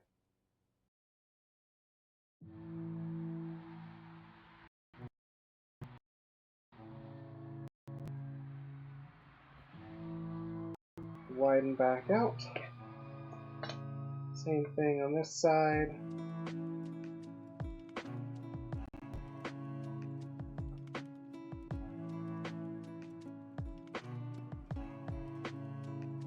Just like that. That should, in theory, be our strap. And we'll just do this twice. So what I'm going to do first, we are going to cut off our excess down here.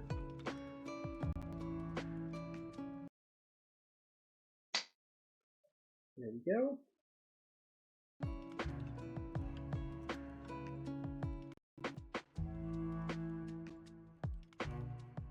We're going to take a few measurements down.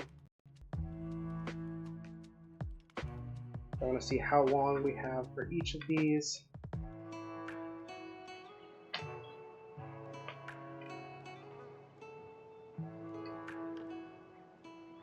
Looks like 7.5 roughly.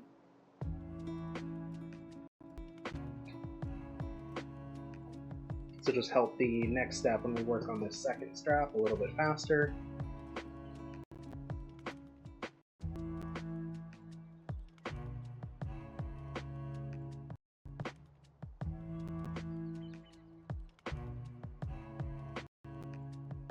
Go. Same thing for the buckle side.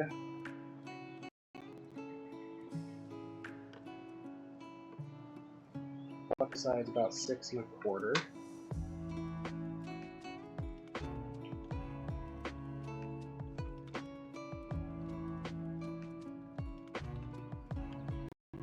There we go. That'll just give me some stuff to work with. Now we can actually cut the rest out and go from there and actually make a copy of it. Then we get to do some designing, because some of this project's actually going to take place using laser cutter, because this crossbar here, this padded crossbar, is going to be a separate piece, and I need to measure it out and build it out in a way that it holds both and is also padded. So that with my design software and the laser cutter, because I think it'll look good, and I think we can do that pretty easily. So yeah, first things first though, let's get this cut out. I'm actually going to adjust our cameras here a little bit.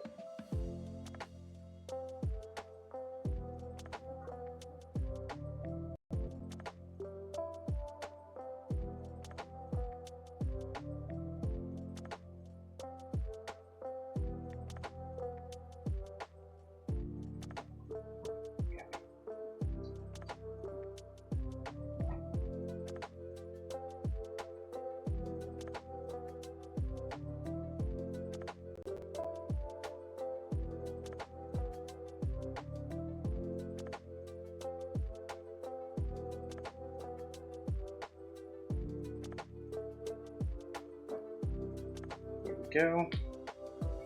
Should be a little more visible for what I'm doing here. What we're gonna do is actually use my straight edge, cut out the majority of this with my X-Acto, and finish off with the scissors here.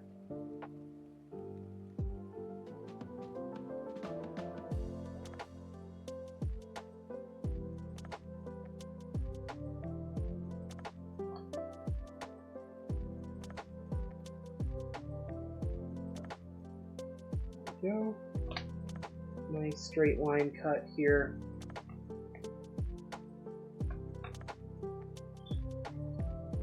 Same thing on this side.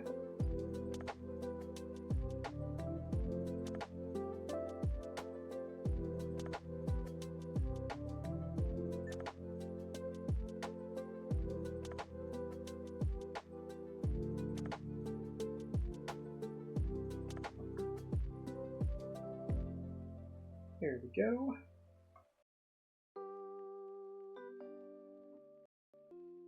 And these edges are going to look rough for now, but just like with most of my projects, we will burnish them, which is going to clean them up really nicely. Make them nice and smooth. Generally just look a lot better.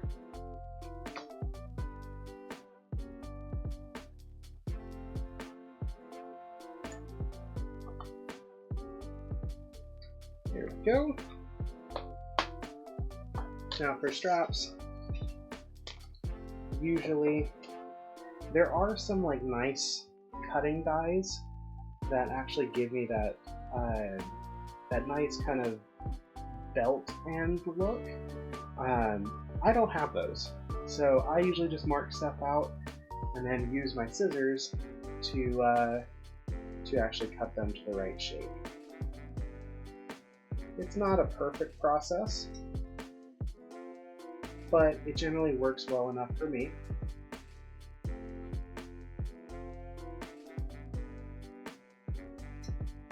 So long as you go slow and pretty careful, you can have a really nice finished piece that generally looks just like you had a cut die in the process, in the first place. Okay, do the repeat on the other side, the buckles, and punch some holes, and then we will create our second strap.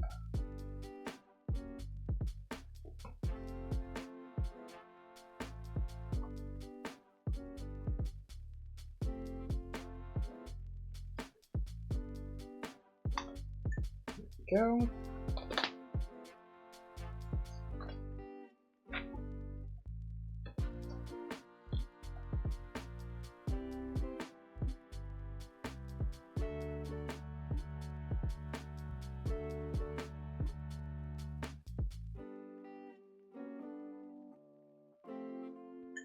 There we go. Get these edges. Just like that.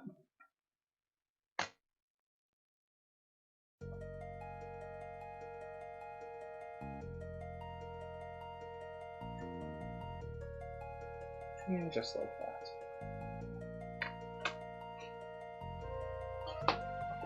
So now we have the start of our strap here. Now we will use our handheld hole punch to punch our strap holes, and then we'll use our press to actually punch the buckle hole.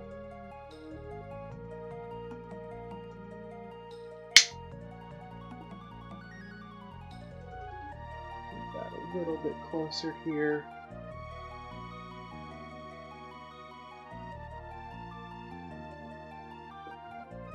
It's a little better.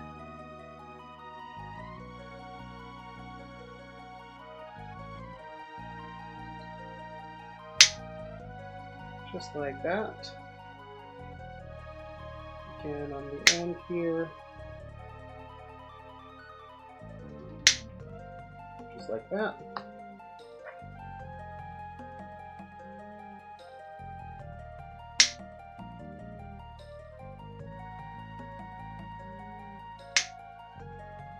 Thanks everybody for coming and hanging out with me this evening. I'm having a great time. I hope y'all are too.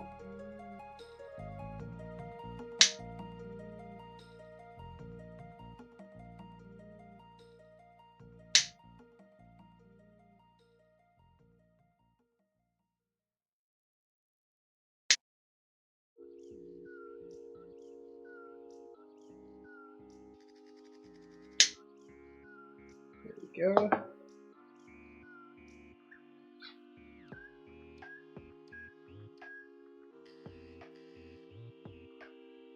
So that's what we're looking at. That's looking pretty good there. Now, the next step here is going to be to punch out that buckle hole. So we're going to grab our press real fast and swap out the bits. So right now it's still on a hole punch sewing thread.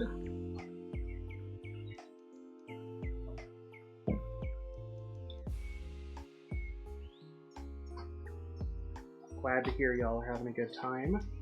I definitely have been thinking a lot about things that we could do, things that I want to try on stream.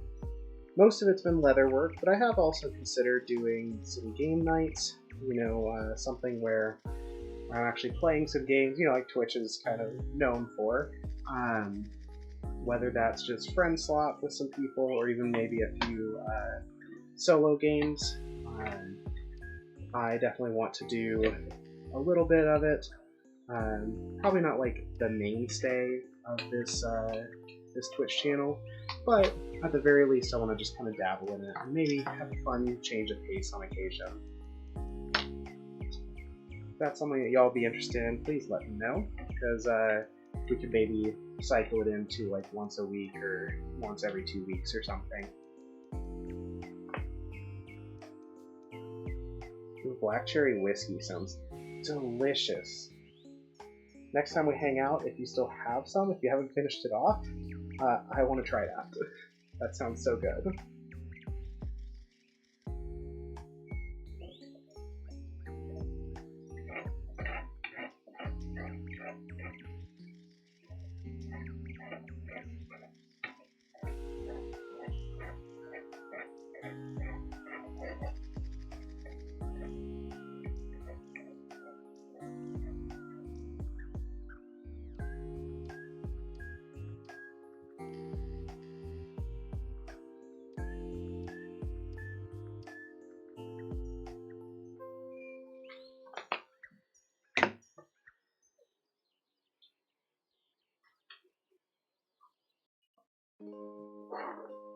Alright, all of this for one single punch here, maybe a 1 second one to widen this a little bit.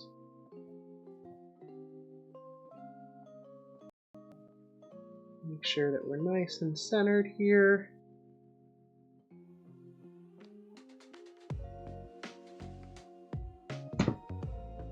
Nice solid thud. Punch the hole. Yeah, I'm going to do one more halfway up just to make this slightly larger.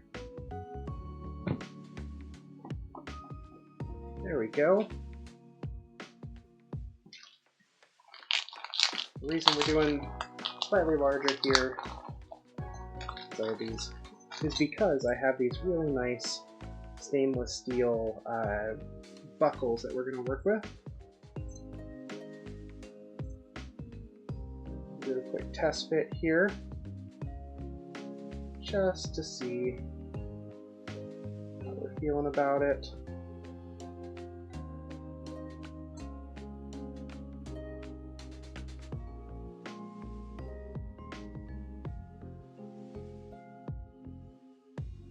Yeah, I think those are going to look pretty good.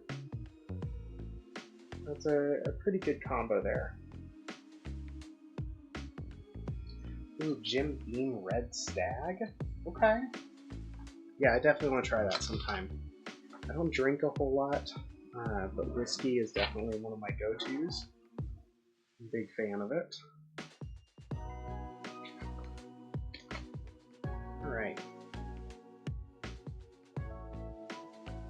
Let's see here.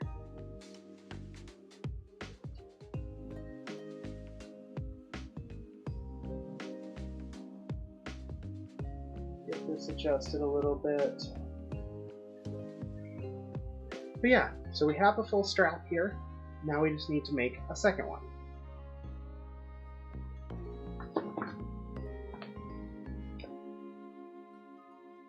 So the first thing I'm going to do is I am going to cut my ends straight.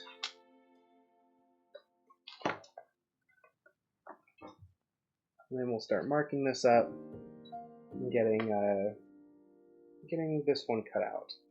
Once we have it cut out, I can lay them like they're actually going to sit.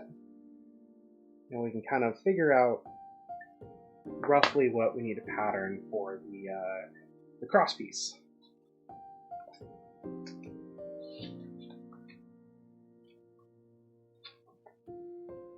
Again, this is a really nice kind of oxblood leather.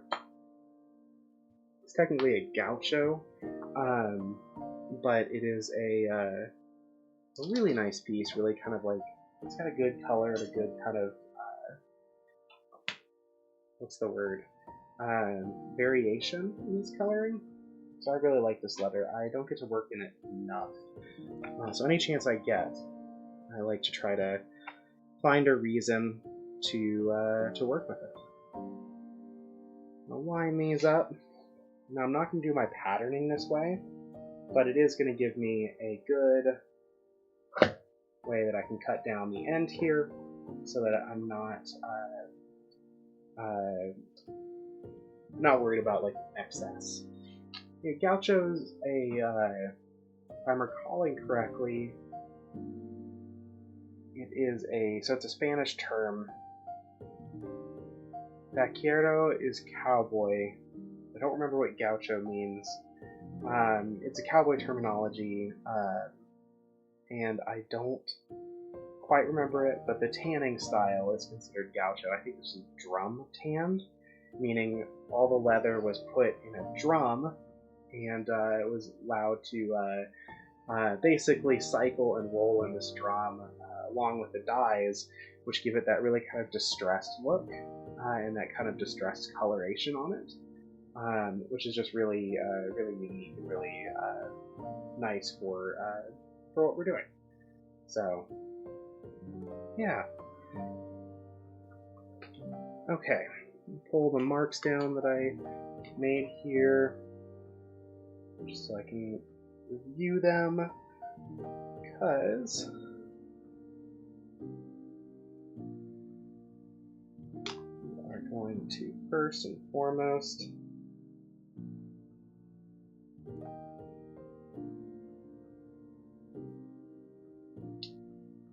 mark the ends of the strap here. Horseman, okay. Yeah, so it is.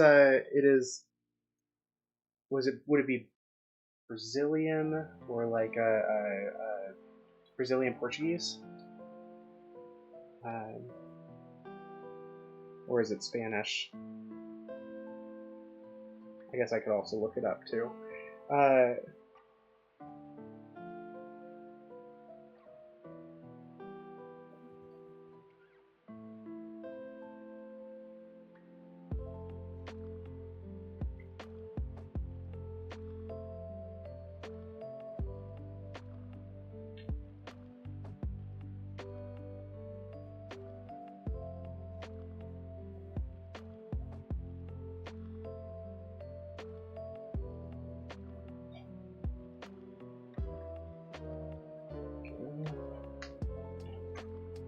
Make sure here.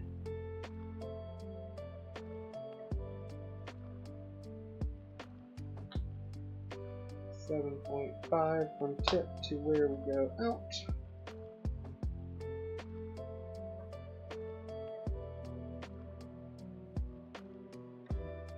Mark down here, just so we have it to work with. Spanish, okay.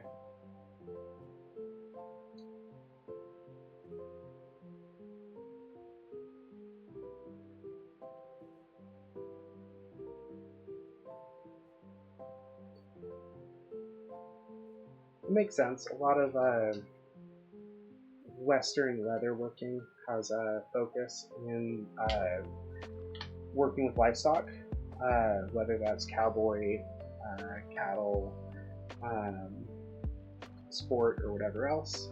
So it makes sense that a lot of the culture and the terminology for the leather in the leatherworking would also kind of develop alongside that.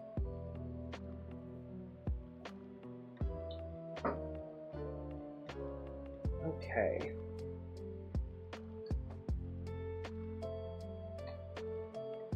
Now from here, take a quick switch back.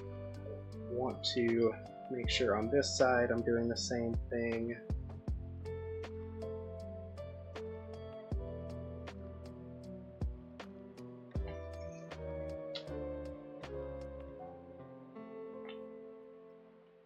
What I'm doing here, just lining up my pattern right in the middle so that I can mark it down.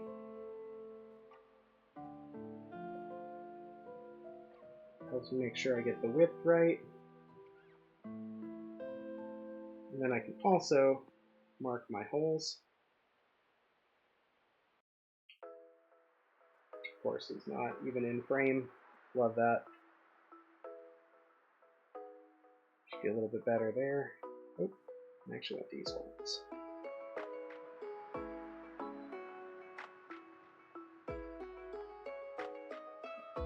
There we go.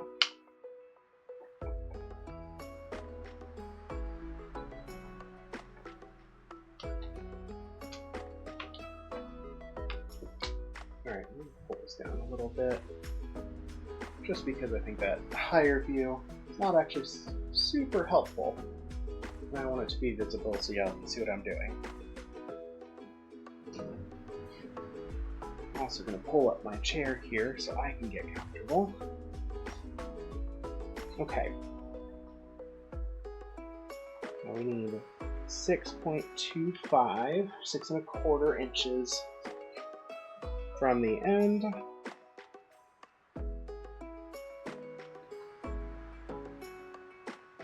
So we are going to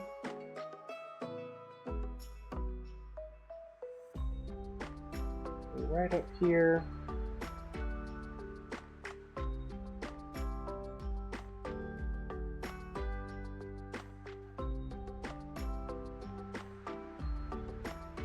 Go. And same thing on this side.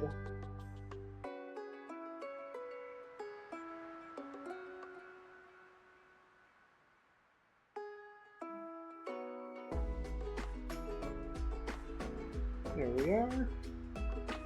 And just like last time, we're going to go up a ½ inch as we kind of make our slant here.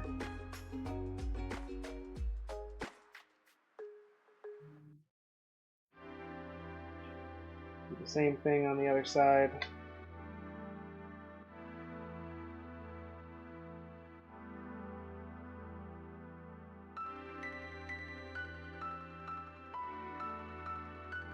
Just like that. And we've got our slants going, which look good. We'll do the same on this piece over here. And we're going to just try to go half an inch up.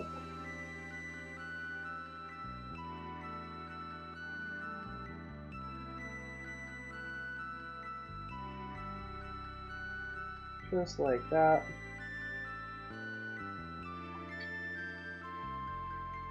And then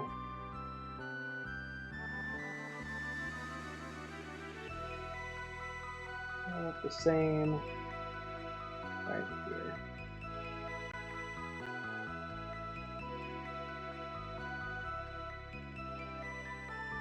Go.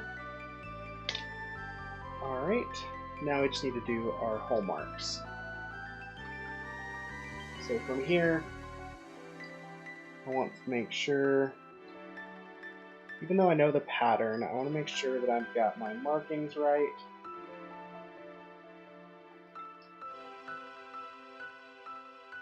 So the center is going to be right at that 25 mark.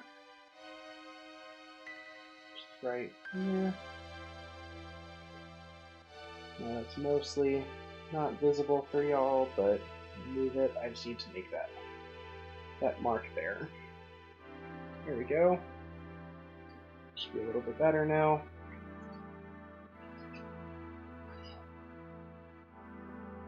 Okay. We're going to do the same thing we did last time, and we're going to go down our leather, and every 3/4 of an inch, we're just going to make a little mark, and we will then draw our hole pattern around it.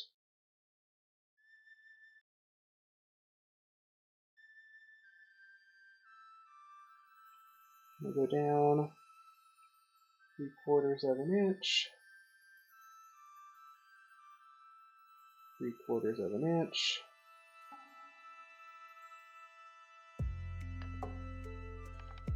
and then 3/4 of an inch. Should be right about where that shifts up, which is correct. Now, looking at it, a little off center right now, but that's okay. What I need to do is double check this measurement here.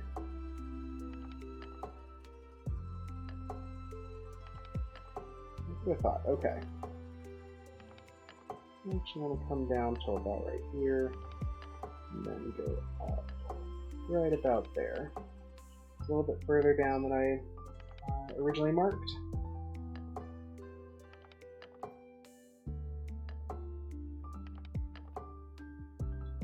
That's okay. This is why we pattern and mark things, so that we realize our mistakes before we get to the actual cutting portion. There we go. Okay. Now back to our marking of this. Go down 3/4 of an inch here from that center. One there. One here. And finally, one, yeah, right here, 3/4 mark. Okay, so that's those. Now,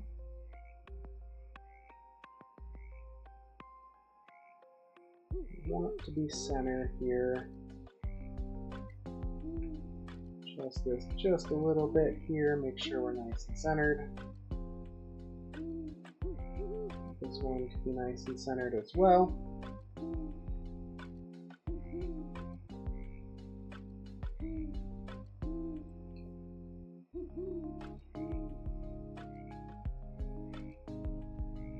Yep. Thank you, Matcha. Let's stay hydrated here.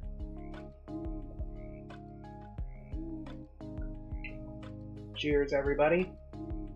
Drink a little water, or a drink of your choice. I myself am rocking the fancy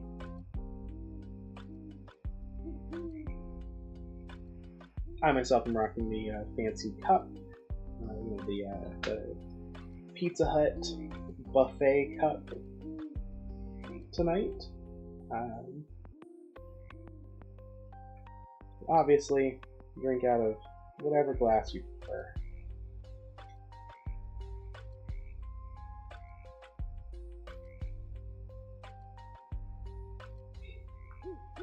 Yeah, we love the Pizza Hut cups. They work really well. There's just something so nostalgic about drinking from them.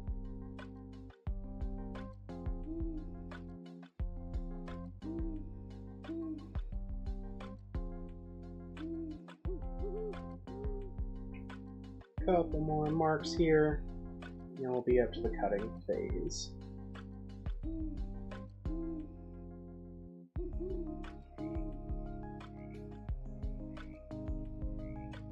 There we go.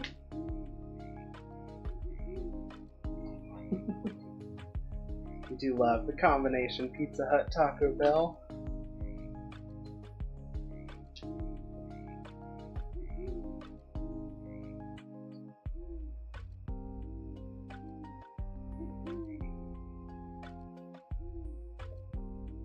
Okay. Right here. Just going to do our straight line cuts really fast.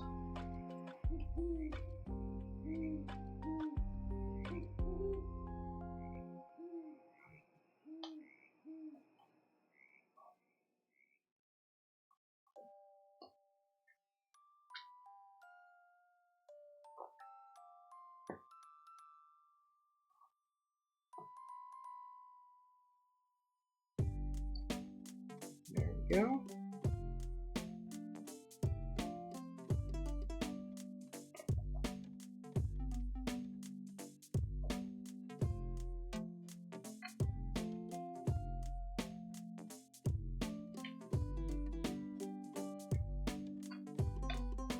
Double check again. Make sure we're right at the 7.5 inch mark. And cut that down, just like that.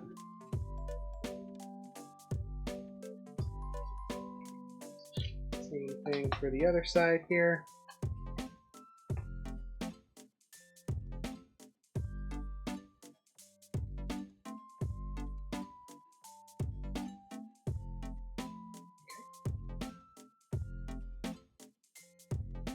Nice, even, smooth cut. Go down the entire length here.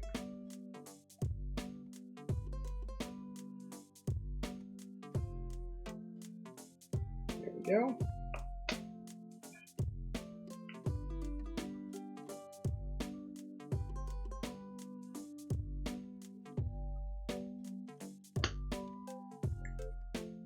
There we are. And sometimes go a little bit further, free up the fibers. Alright, one more side here.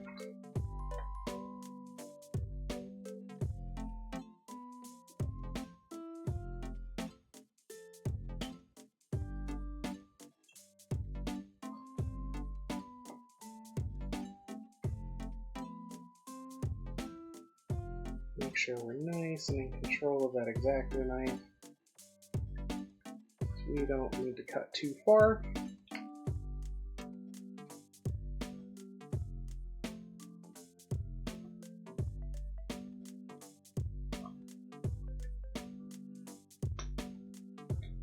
There we go.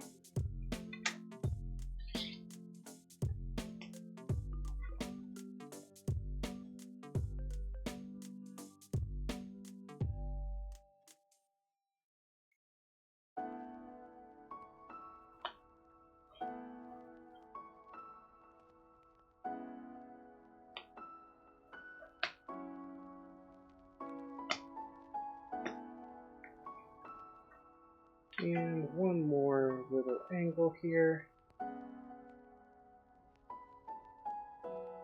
And cutting is mostly done. So we just need to do our hole punches.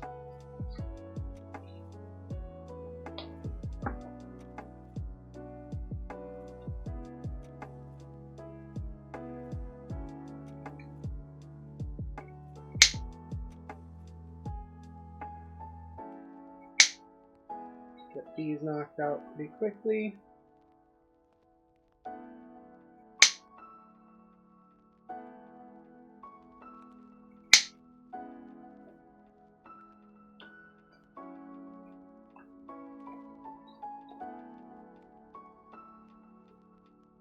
For these, even though I've marked them, I always kind of double check from the angle while I'm cutting them to make sure that I'm still centered in the center of the strap itself. Yep, we love the leather punch. Got a nice clicker noise to it.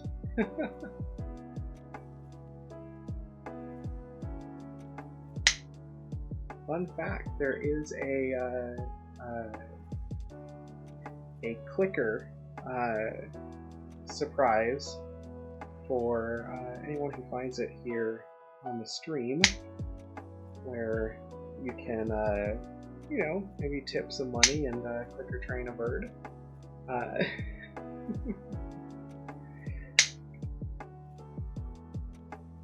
But I'll let that kind of be found on its own. For now, we'll enjoy the clicker snaps of the hole punch.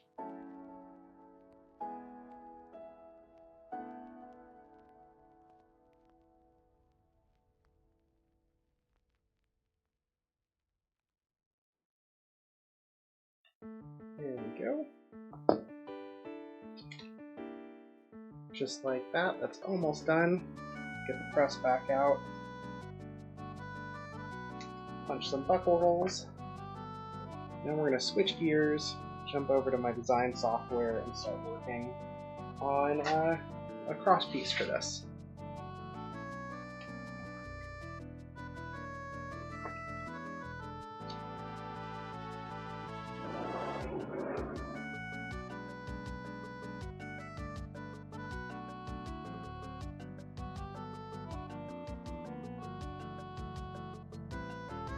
Okay.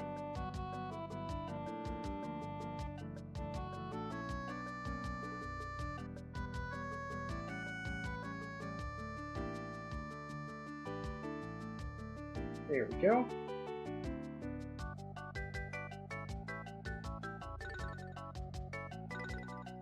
Some good lighting here.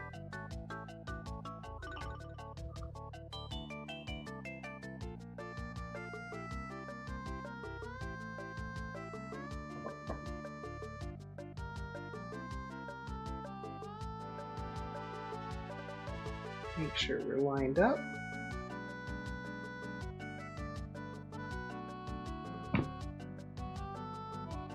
That nice thud going. One more time. There we go. Now we have some nice leather straps to work with.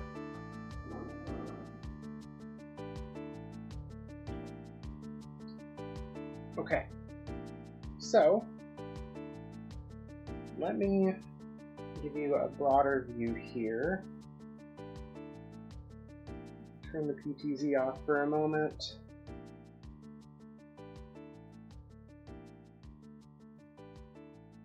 Just get some good lighting here. So the way these things are going to sit is effectively as a cross piece like this, where they are then going to kind of wrap around the shoulders and the arms and kind of create a cross on the back, just like we saw in this kind of design that I put together in Sketch. But we need to design the cross piece, the padded cross piece that I want back here. We want these to be pretty much at right angles so that they lay properly, and so we just need to design the crossbar, which means what we're really going to be looking for, we're probably going to go just a little bit past, a little bit wider than 1.5 inches on either side, and we're going to kind of design that as we go. So we're going to jump over and work on that.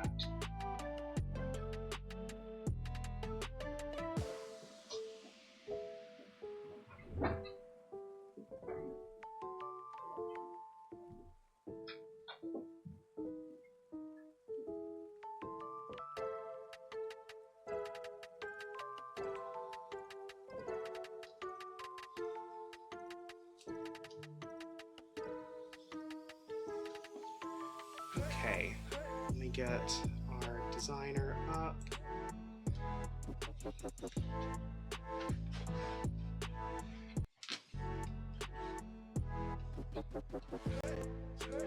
Okay, let's get our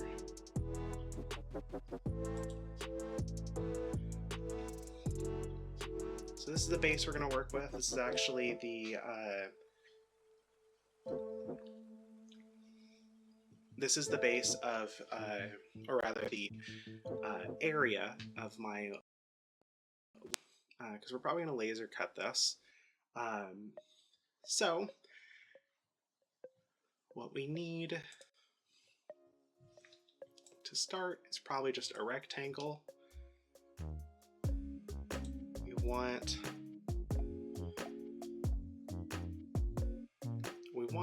probably a little bit over.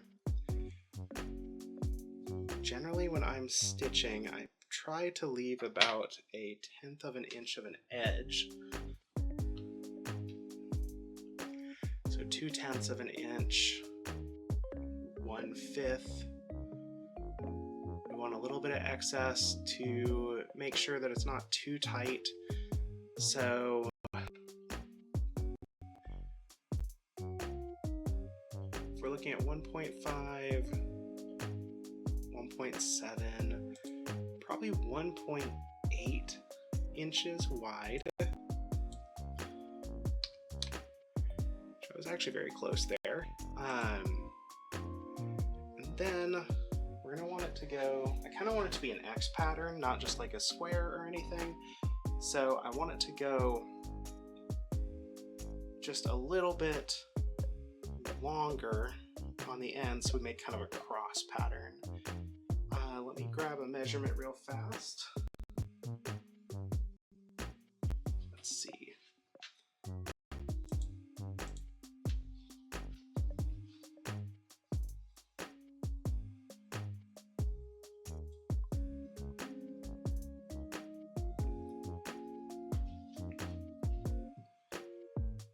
Turn that back on so y'all can actually see what I'm working on when I kind of jump over.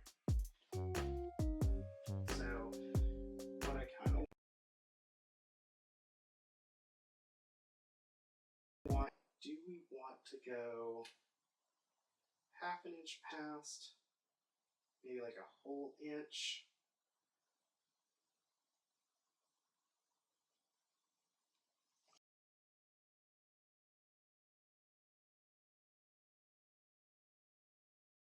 Music might have died. Give me a second, let me refresh this.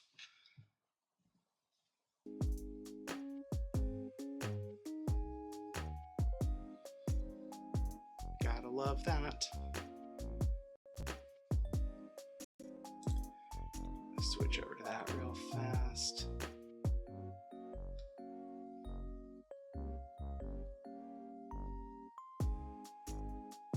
Yeah, so what we're looking at, so I want to go, if we're looking at like 1.8 inches for my width,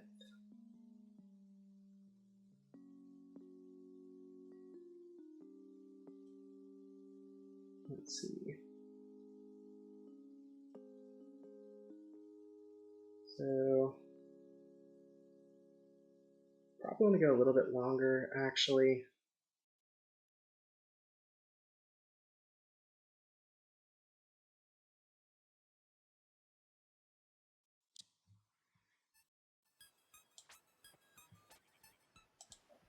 actually be the safer bet. I'd rather have a little too much than not enough. Okay.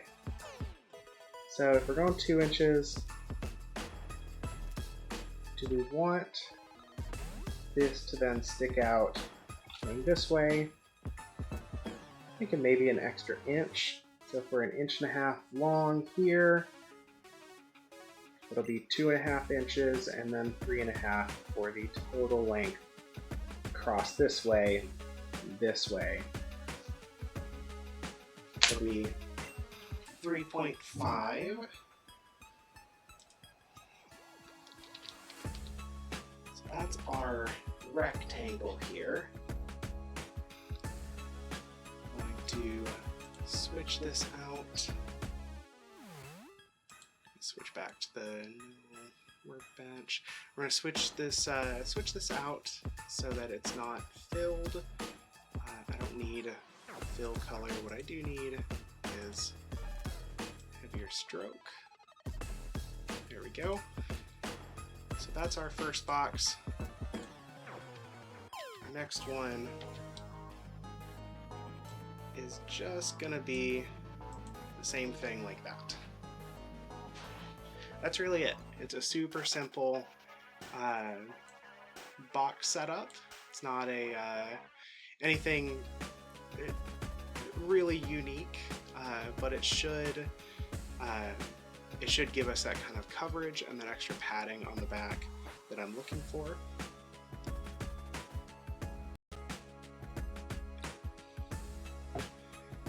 So let's go in. First thing we need to do on both of these is we need to convert them over to curves. We are going to break the hell out of these.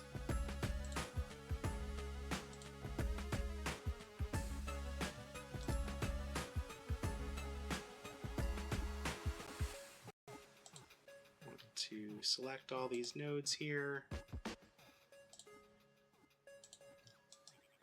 And then break curve so that I can select just the individual sections here and delete them. We're going to do the same thing here. Create some nodes right at those intersections. Select them. And then I'm going to break them.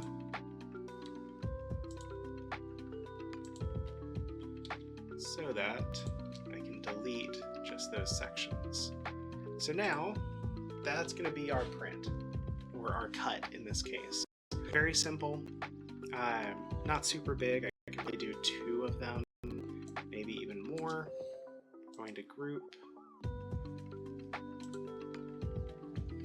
Now I want to do something a little more special here, at least for one side of this.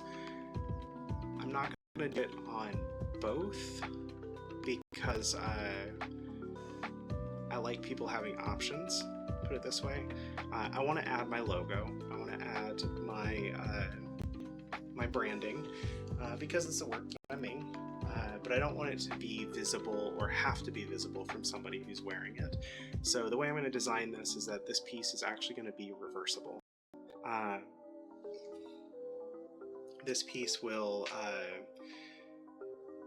basically, it's going to allow us to have a logo on one of them, the other side won't have it, and so if somebody didn't want my logo, they could flip it, or if they wanted it visible, they could flip it back out. To do that, we open one of my other designs here.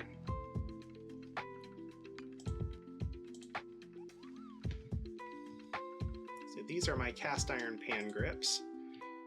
All we're going to take is my bird brain logo here. Just want to do it at 45 degrees on one side, just like that.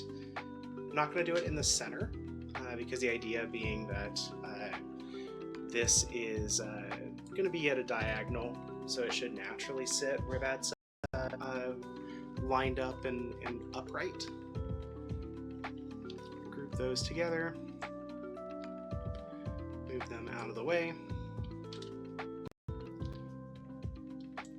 copy this over, make another one, and in this case I'm just gonna delete that again. So that's it. Very simple design, not super hard. Took more time kind of setting up than anything else. And now we would just need to set up the engraver, which is set up. So if we want to do that, I can do that real fast.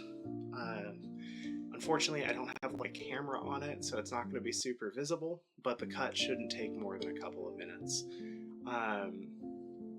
But yeah, if that's something y'all want to see, I can do that.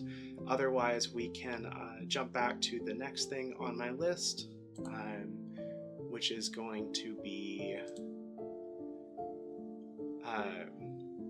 working on the face mask digitization. So I've got some patterns that I want to digitize for a face mask that I've been working on.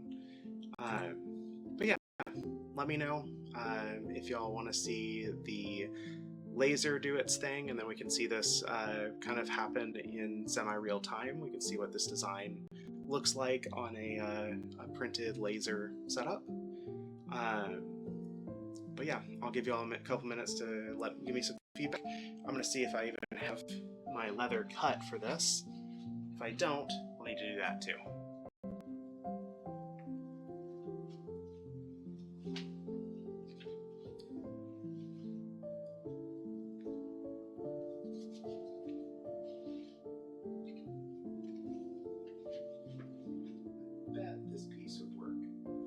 I bet this piece would work.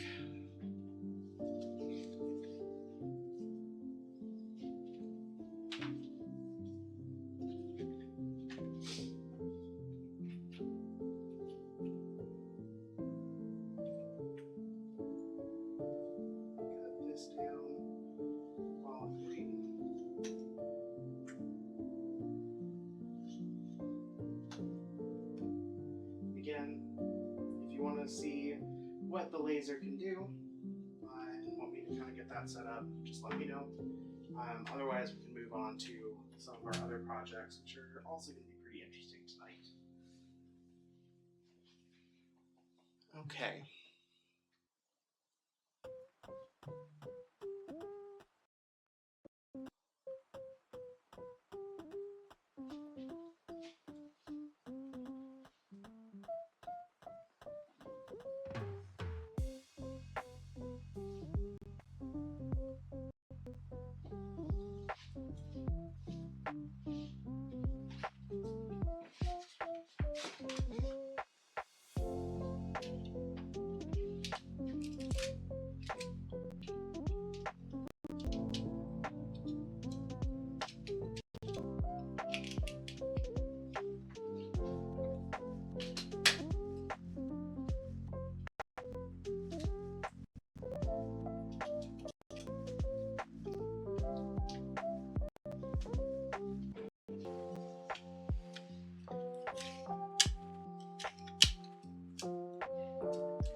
It's a really good color. I like it a lot.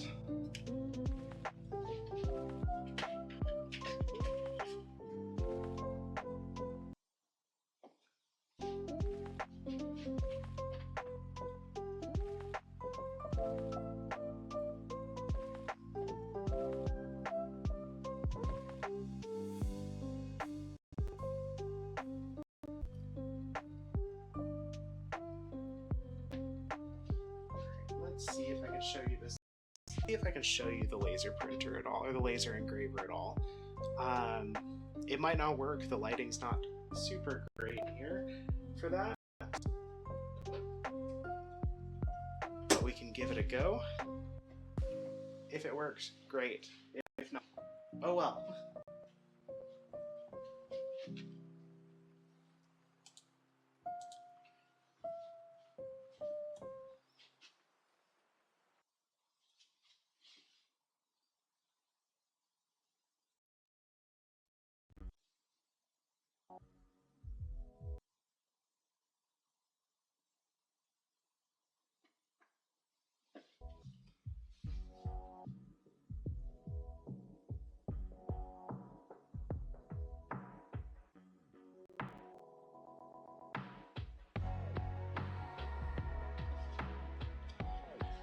Okay, so I can point my camera at it.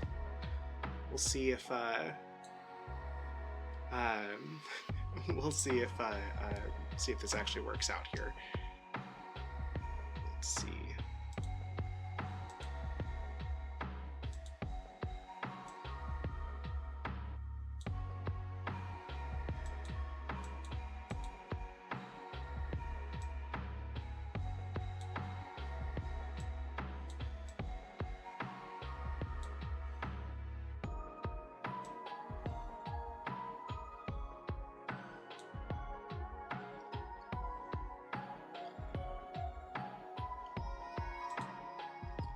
Okay, so it's not going to be super clear, but you should be able to see it zoomed in right there. That's kind of the laser cutter that I have set up. I've got some exhaust fans in there that vent everything safely, and we're set up to basically do what we want. I will have to put the cover down and turn on the fan when we get started. But to do that, we need to export this design and get it ready to be used in my cutting software, which we will get to see.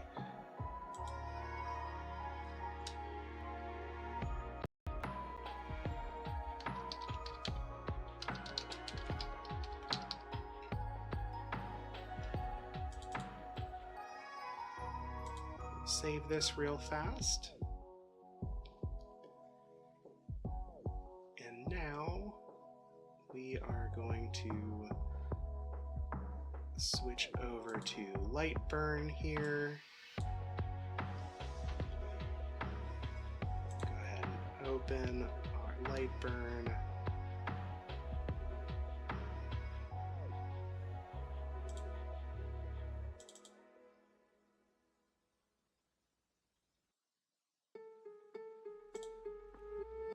We're going to import because this is new.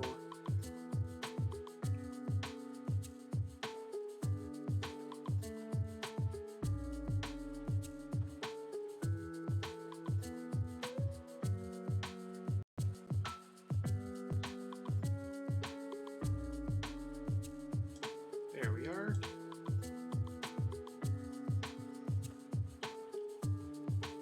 So here's our design. Pretty simple, nothing too fancy. What we will do is we are going to ungroup these, ungroup this. We're going to switch this over to a new layer here.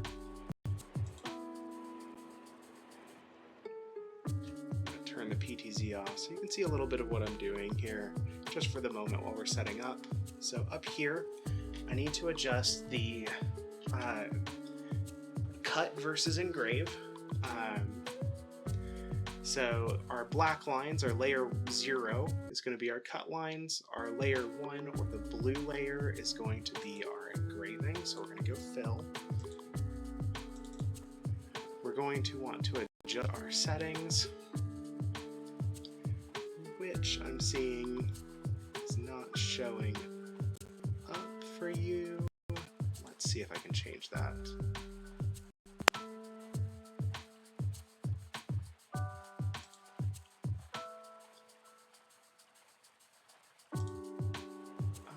probably have to switch over from a window to a screen capture, so I'm not going to worry about it too much right now. That's something I'll do for future. Didn't think about that when I set this up. But ultimately what I'm going to change here for engraving is we want this to change the speed to about 2000. Max power is going to be about 40%. You'll see I changed it up here, so that's what those are reading now. For cutting, because this is a darker leather, I found that leather color has a lot to do with how well the laser will cut. I don't have the strongest laser in the world, so we are going to change the speed down to 500. We're going to put that power up to 100, and then we are going to have it actually do 4 passes. So it's going to go over those lines 4 times. So you'll see 500, 100. We do have air assist going, although the lines doesn't actually need it. The engraver will actually benefit from it though. And then we just want to kind of, let's see, those.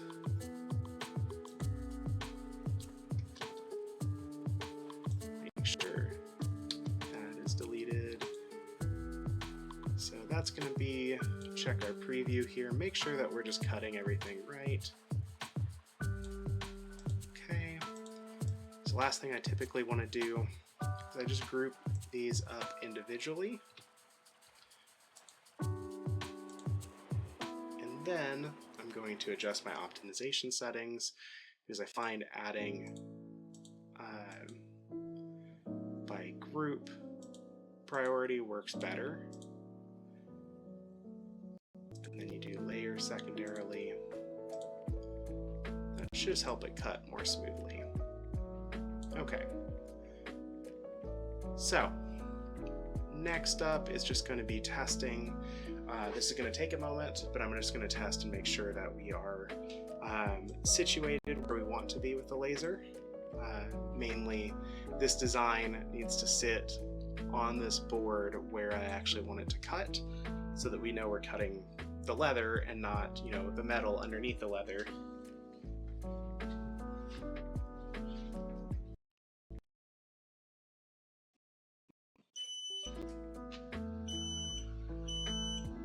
Alright. Make sure I've got the right laser set up here.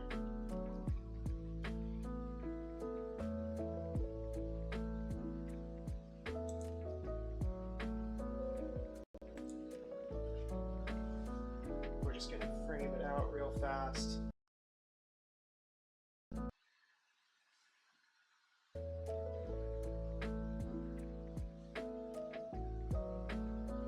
Yes, okay. So we need to move this back a little bit. Yep, big beep as the laser turns on.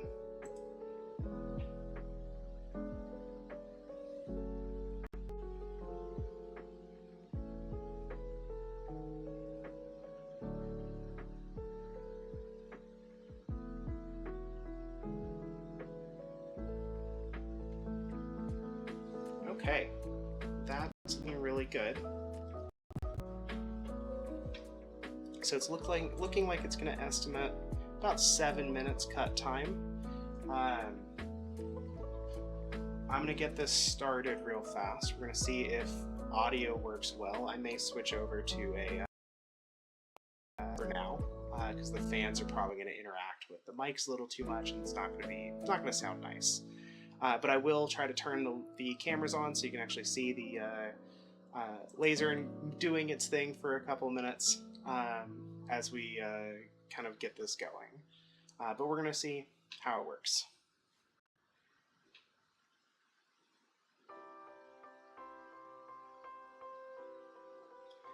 So let's see, how do I want to set this up? I think I'm going to do it this way.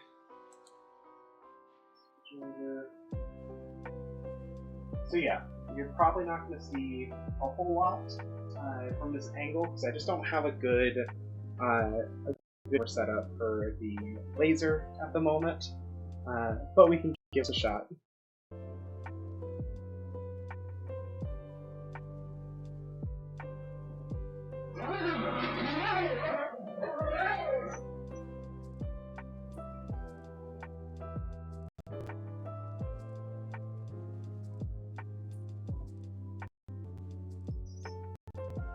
Big shape here.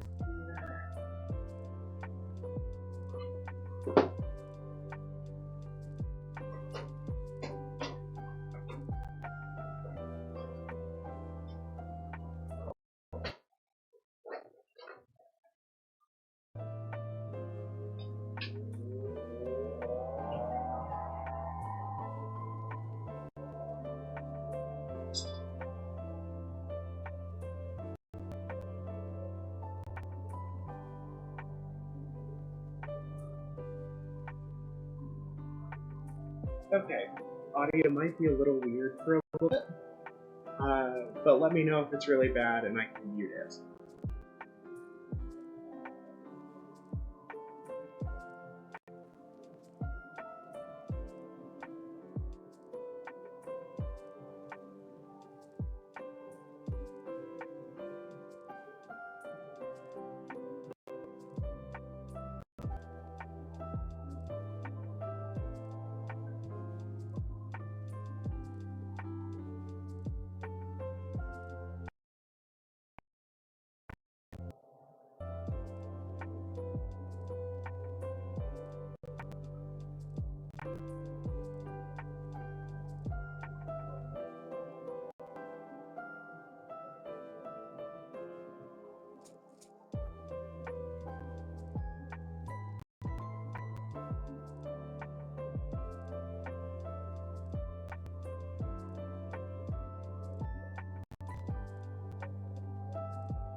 Big cheers for the laser cam.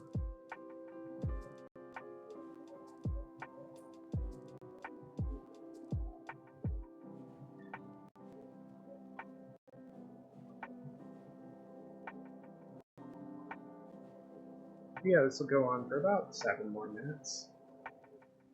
Feel free to get up, take a quick breather, grab a snack. I don't think you'd want to do that. This laser is not going to be good for laser hair removal.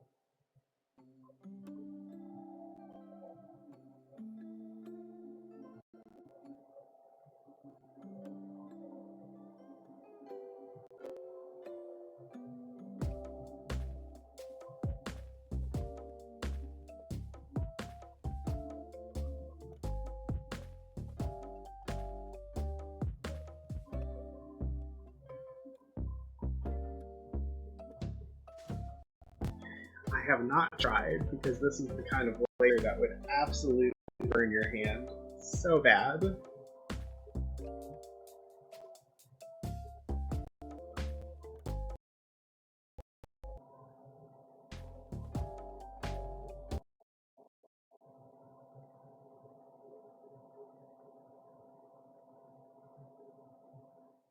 No, cat ears are not allowed to melt their fur as a treat.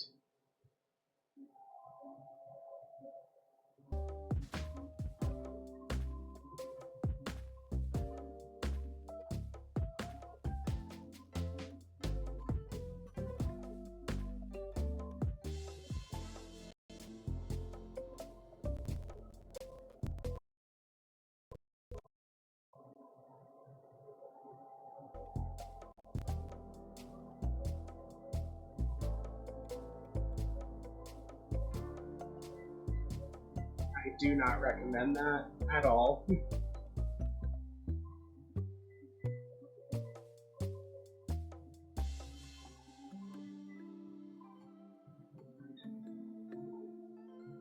I'm sure someone out there has done it. Whether it's intentionally, I don't know.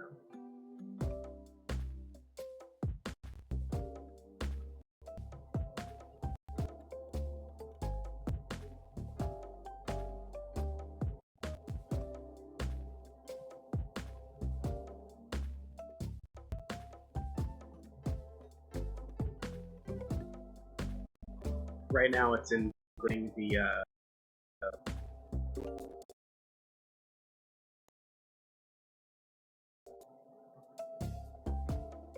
Also, is the music cutting out for y'all, or is that just my headphones?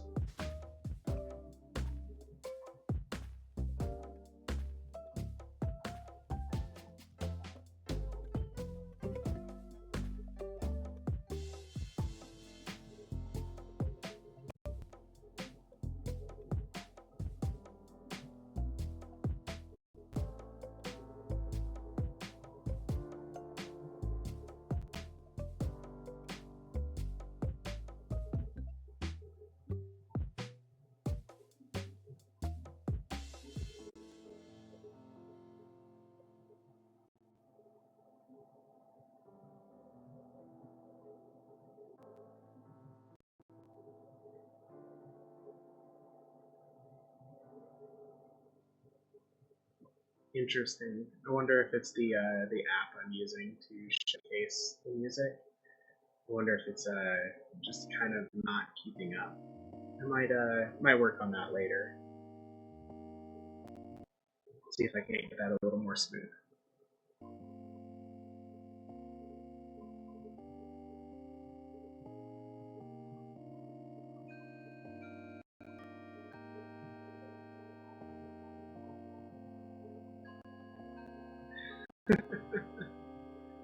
Yeah, it's just like listening to music in like the early aughts.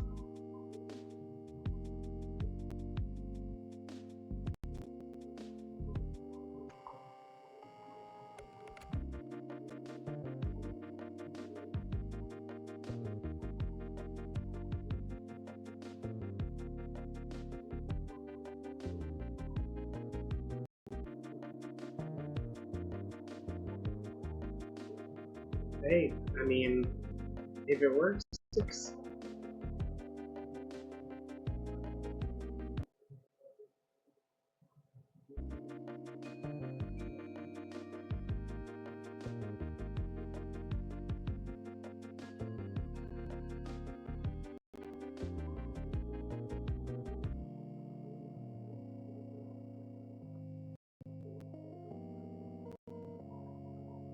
Alright, just about finished up, about 40 more seconds.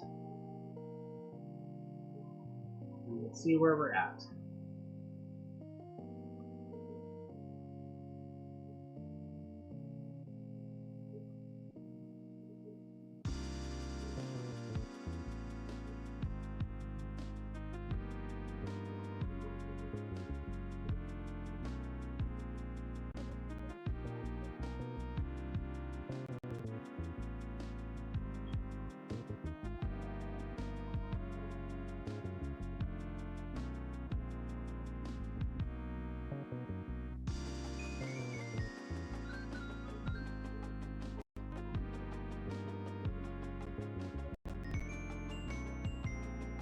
Alright, that's done.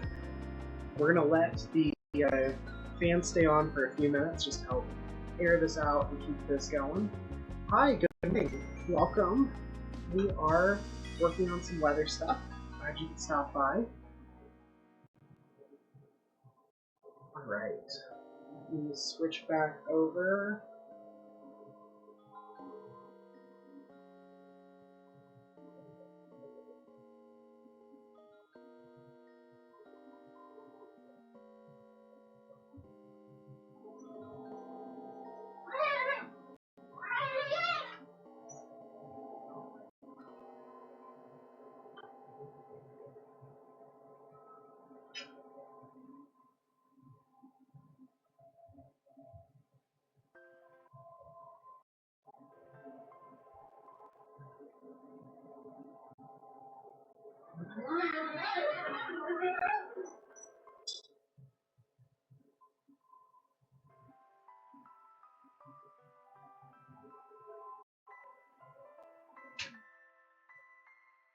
Alright. So, here's how they turned out. I'm pretty happy with this. We're going to see if they actually cut all the way through. It does look like they did. Yeah. Gonna need a good, probably wipe down to get some of the soot off. And then sand and burnish, just like we do everything else.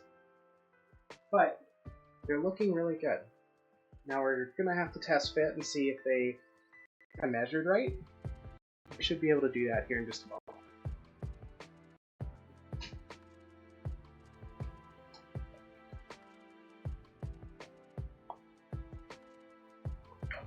Have a good night, Matcha. Thank you so much for hanging out.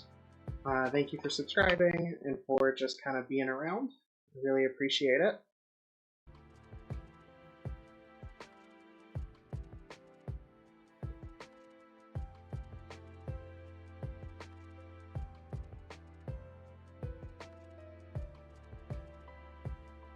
You know, I think that might work. I think if we just stitch these corners back to back, I think it might actually be a really good cross piece. So we just kind of stitch them like this. So there's stitch lines just in the corners here, and then you can slide the strap through on both sides, and that'll hold them together just like this.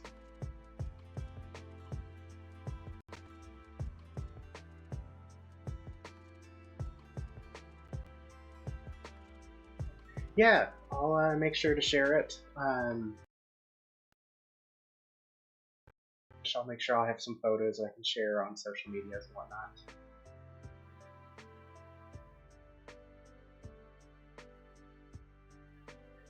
Yes, I'd love to talk with you about doing some commission work. Just yeah, hit me up anytime. Let's chat about it and see what I can. All right. Those cut. Give this a bit of a wipe down here. Actually, I'm gonna go wet this rag, and yeah, it auto-modded the text "I'll hit you" as a potentially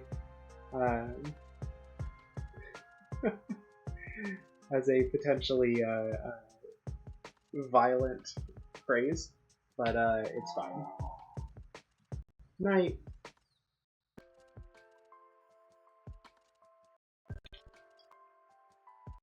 Okay. Next up, what kind of our agenda is. We'll figure out kind of what we're doing next. I might keep working on this, or we could switch over and digitize our patterns. I really need to take these patterns here and get them into my software, but we might take a little bit of break from doing that, because we've been working on the computer now for minutes, and get back to just kind of sanding and kind of finishing some of these off, which would also be a good use of our time. I'm going to mute real fast, go get some water on this rag here so that we can kind of sand this down, and I'll be back in just a moment.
Hi, thank you so much for subscribing.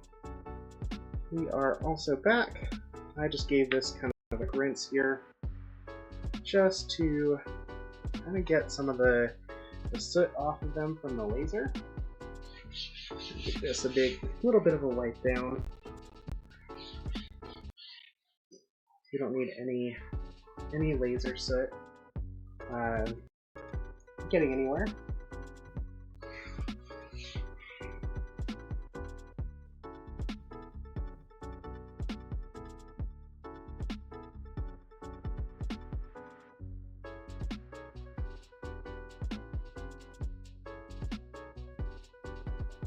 Alright, let's get our other camera set back up here so we can get a little bit of a closer look at things.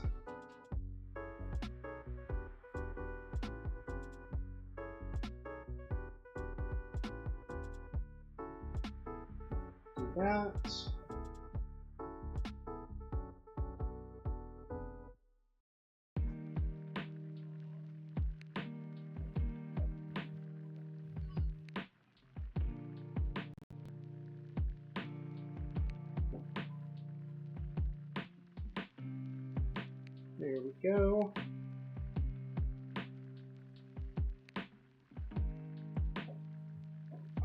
All right. So, now that we've got these cut, everything kind of cleaned up, we can actually work on getting these sanded, which is also going to be a bit of a messy job. And we can also sand the edges for the other straps here. And that's probably where we're going to leave this project for tonight. We'll see how long it takes. We might go a little bit further and finish up with some burnishing, but we'll see. I kind of would rather see about getting the patterns digitized in the last little bit of our stream tonight. But for the moment, what we're going to do, we're going to sand these edges down.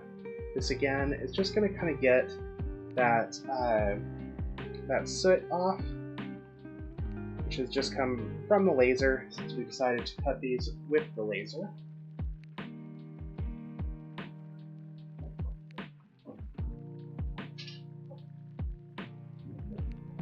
Let me just swing up my chair here for a second, get a little comfy. Again, thank you so much for spending the evening with me, just kind of working on some leather projects. This has been a lot of fun. I've really enjoyed starting to stream, kind of share these projects with you. It gives me something to do as I work. Typically, I would just be listening to music, or even working in silence, or just talking to myself, so this is a good change of pace. And it's fun to share. My background is in environmental education, and so I'm fairly used to talking a lot for my work. And since I no longer have that job, I was let go from my line of work not too long ago. This has been a good outlet, so I enjoy talking with people and sharing the things that I'm passionate about. So I'm glad people have enjoyed seeing it.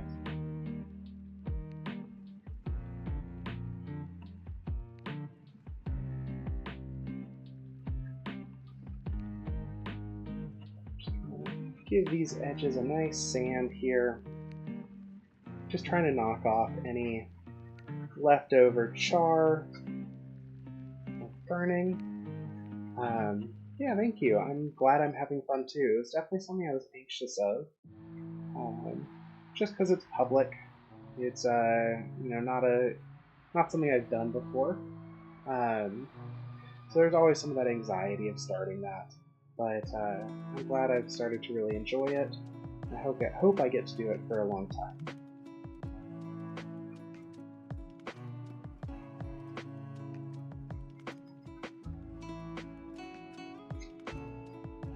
We're just going to keep cleaning off some of this char here.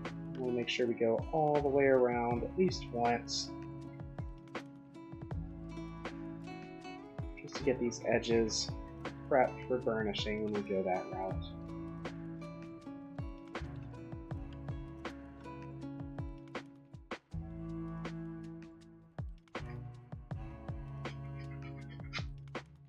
There we go. Smaller edge is a little trickier, but they're still certainly doable.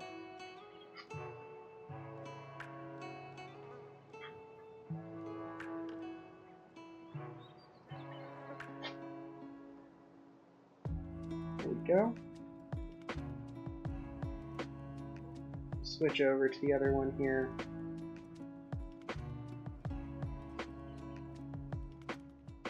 Just a little bit more centered on my hands.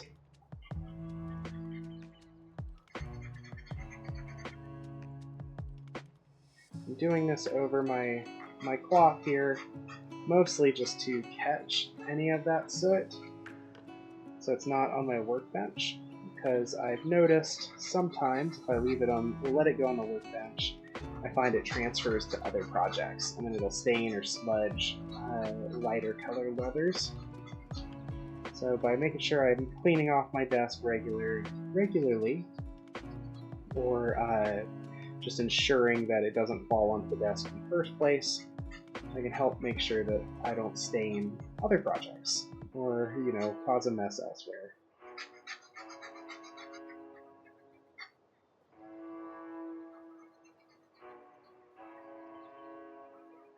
There we go.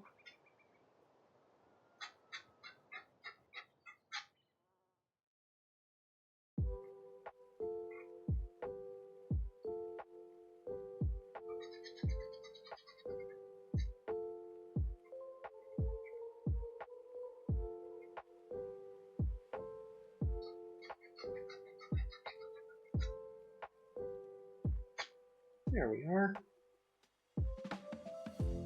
So you can see my hand's got a little bit of soot on it. Just give that a bit of a wipe down. Go back to what's there. And we should be pretty good to go.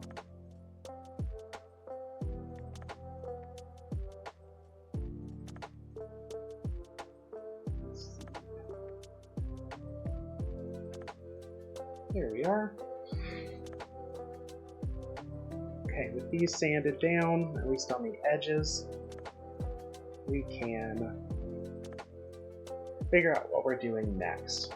So I've got about 30 more minutes of streaming, at least what I was planning to do. I don't mind going over, but trying to decide if I want to keep working on this project or come back to it. And I think I might want to come back to it because burnishing is going to take a while. And I don't think I want to stay on as long as this is going to take to make sure that this is relatively complete and ready for the next step of assembly phase. So we're going to set these aside for now, and we are going to work on this pattern for a minute. Now, this pattern's for a face mask that I made a while ago. It was just more of a decorative face mask. I don't have a physical one that I could show y'all because I haven't made them in a while.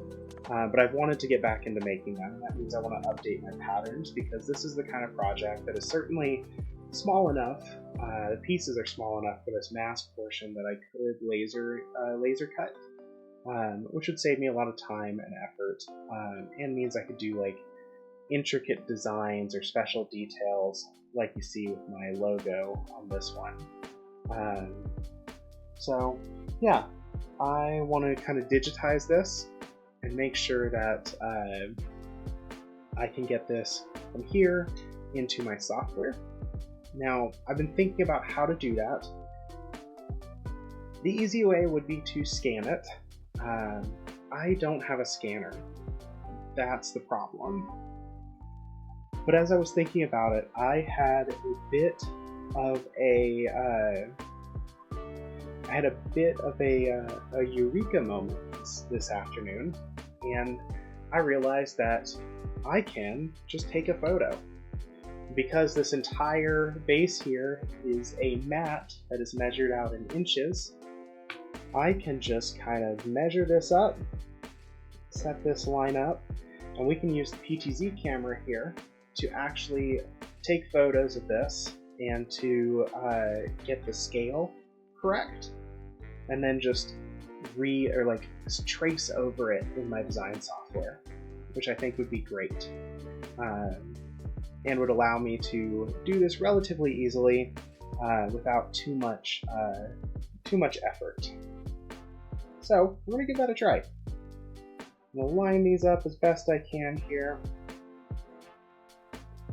Mostly I want to see the more I can stay within a certain bound of this grid here, the better. I'm going to try to do that.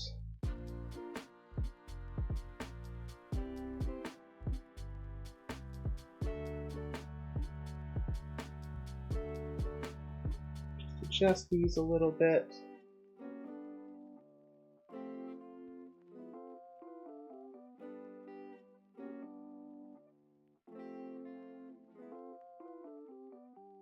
Just like that. And now I'm going to switch our PTZ off for a second, and I'm going to adjust it so we have a perfectly top-down view, and then I'll show it to y'all. And we'll take some screenshots and go from there.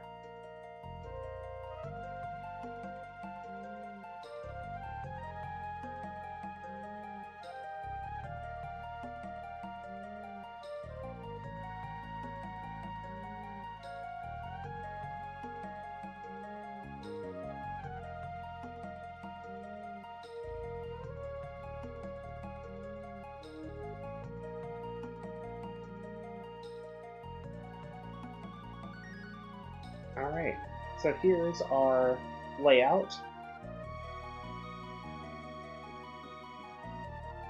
We are looking perfectly top down now. And we're just going to see if I can't get a good screenshot of this and see if I can't just transfer that over to my design software and start tracing over it.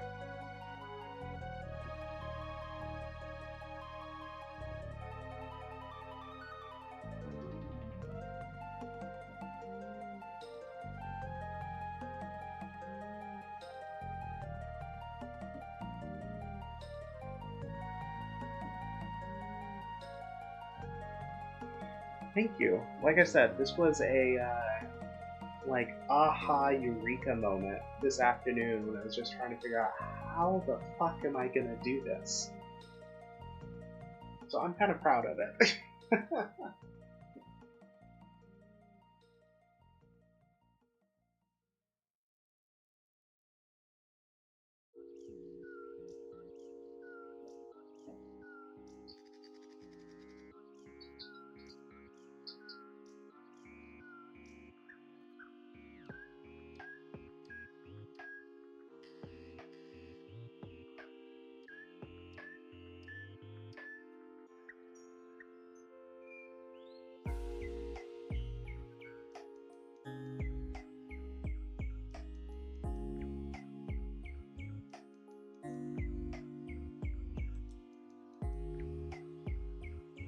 Okay, here's my design software. I've just put the photo that I want to use in. So now we just need to resize it.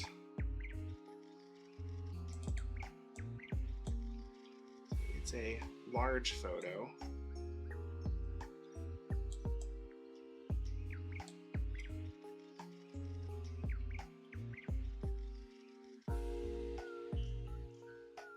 So you'll see up here we have these grid lines.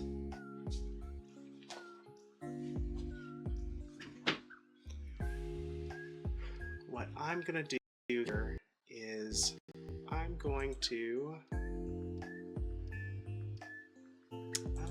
we are actually just going to drag some of these.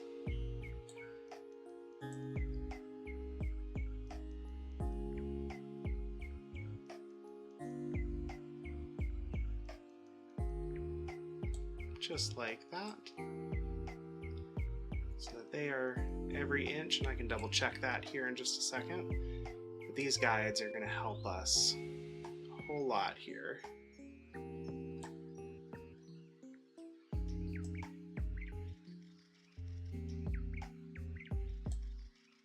There we go. Now if I go to guides, show those, we should be able to edit these.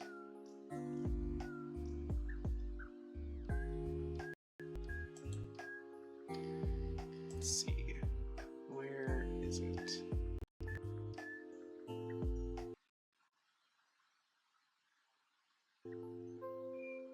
There we are. Okay, it's another pop-out window. I apologize for that. We are going to do some quick adjustments here. Just make sure everything is in line.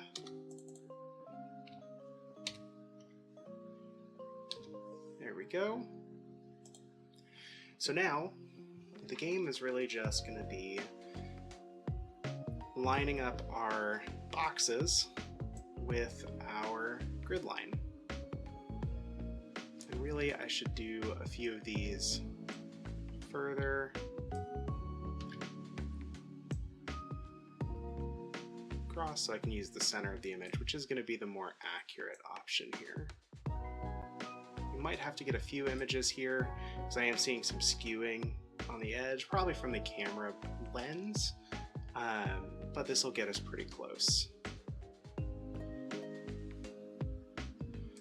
So now the game is really just resizing this image until we get boxes that match our grid.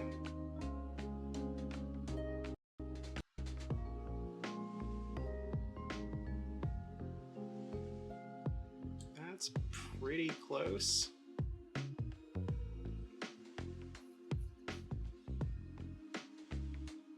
Let's see here. Let me adjust this further.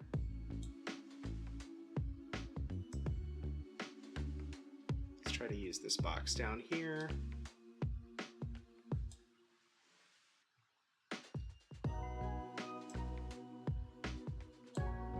Honestly, I'm going to shrink that. There we go.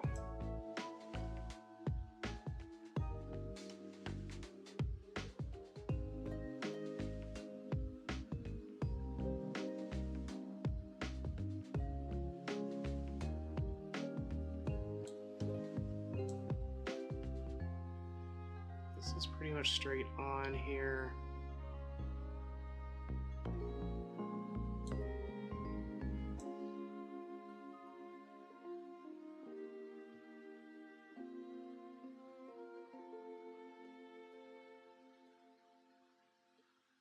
There we go. That's looking pretty good. Let's move this up and see. I mean, I'd say we're pretty much there. Yeah, I would say we are spot on for these. Possibly go up just a hair more, but too much more, and I worry we are working on the skew more than the straight down. So I think this is the size of the image that we need, which is perfect. So that gives me some patterns to work with. Now from here, so long as we lock down this screenshot here, so we can't resize it or anything, we should be able to work pretty consistently through it. Now, one thing I need to look up here, which I will in a moment. I need to do a quick look and see exactly how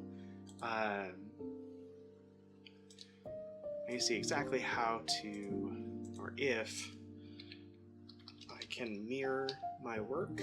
Because if so, that'd be great. Then I can make sure that whatever I design on one side is going to be the exact same on the other side.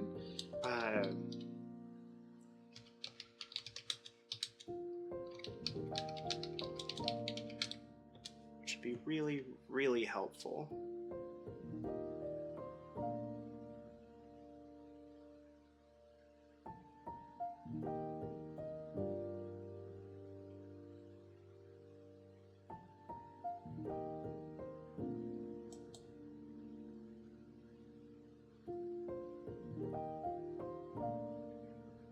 Let's see here.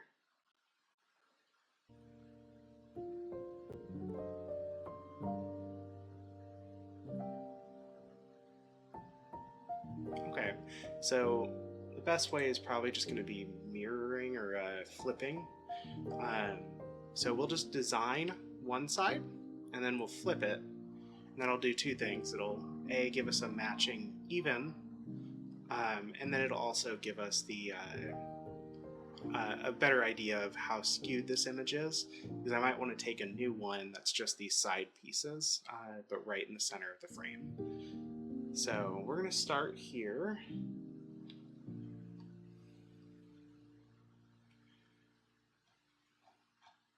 And it really doesn't matter how it lines up on our grid line, because all we really care about is the fact that that the scale is correct.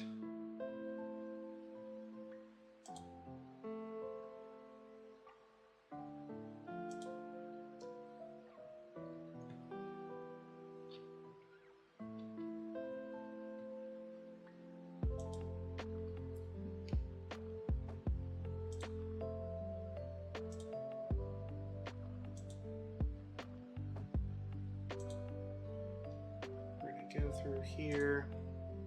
I'm going to turn these all into curve nodes here in just a second.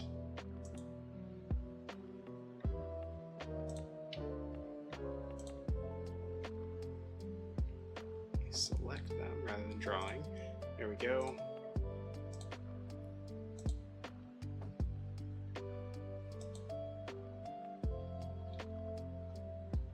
There we are. One thing I think I will do here, I kind of want to adjust the opacity of this screenshot, mostly because I just don't need it that in my face. I'd rather see the design a little more clearly. Much better. Okay. Jump back, lock this again. Jump back to my pen.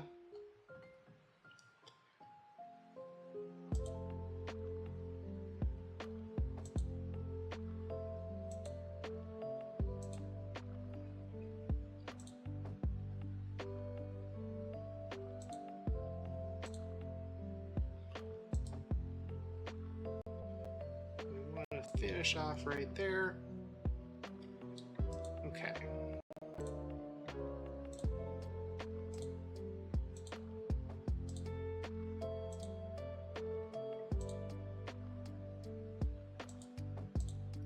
You, and I don't want you. Okay. The rest of these, we want curves. Perfect.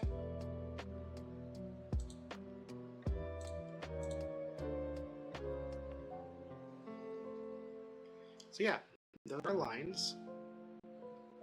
Pretty safe, they're spot on with our sizing. We can do a quick circle here. Should give us, go ahead and not give it a fill, please. Instead, we just want our exterior line.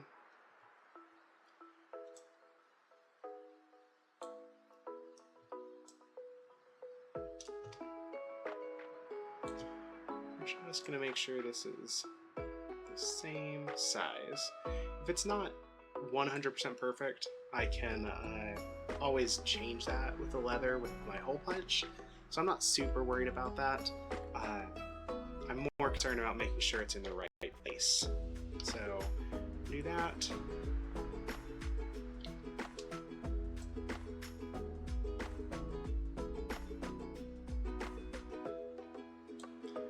Do that.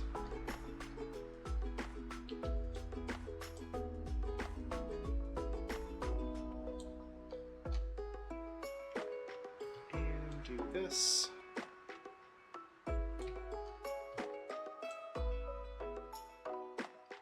So they're all the same size, they're all in the same spot as the originals on the pattern. Now theoretically, I can select all that. We're going to group it real fast just so it's all together. Paste that paste, so there's now 2 of them. And then transform. Going to flip it horizontal. Just gonna move it about like that.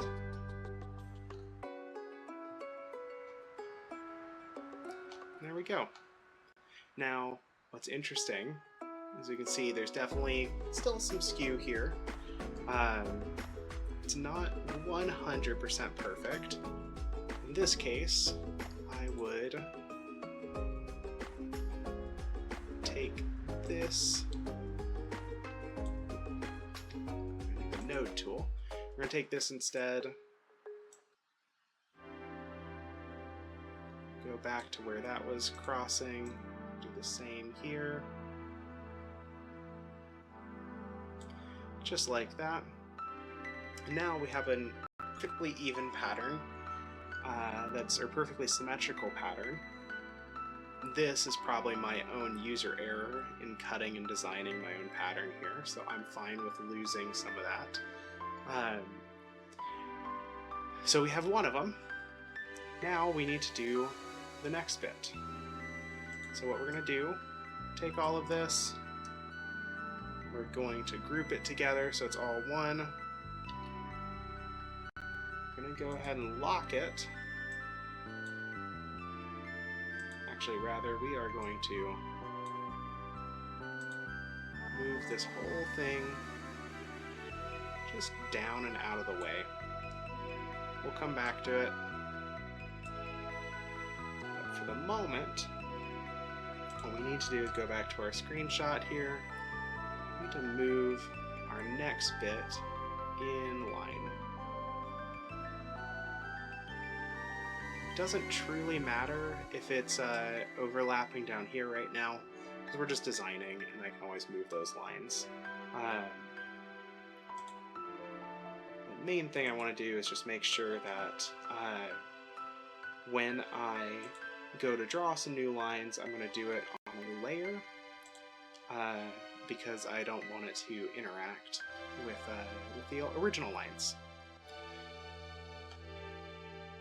So now from here we're going to do the same thing. This one's a little more of a curvy line.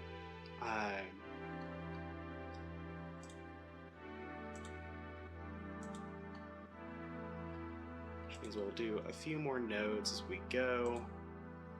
I'll even move a couple. Make sure that we're staying right on track here.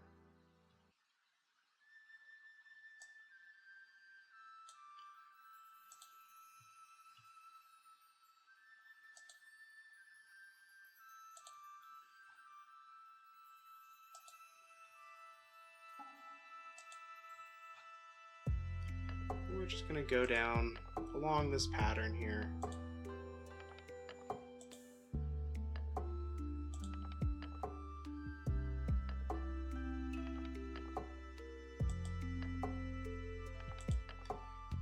Up the other side.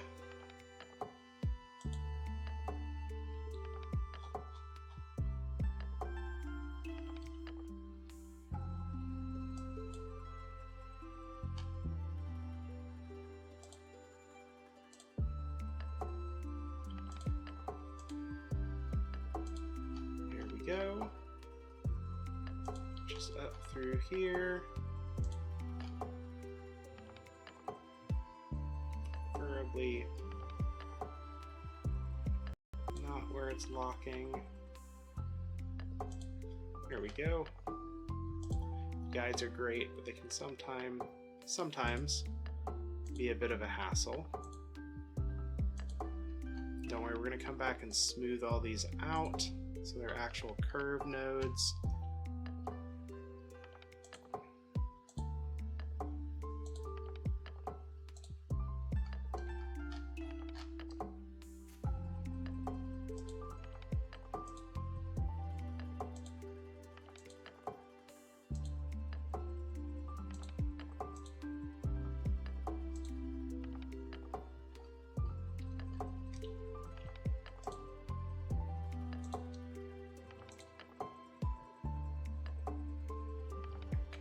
Right there and there.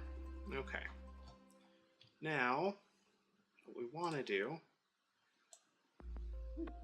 pretty much for all of these, give them a bit of a curve here. So this is the pattern exactly, which is kind of fun. What I'm trying to decide is how or if I want to make adjustments to the pattern. I could smooth out some of these curves a little bit, potentially to make it look nicer. I'm gonna unlock these for a second, mostly because I want a copy of those.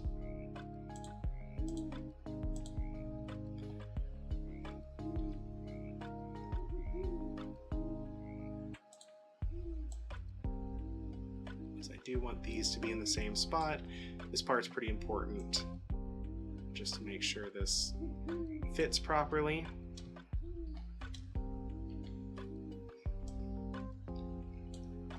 Just like that. Again, down here.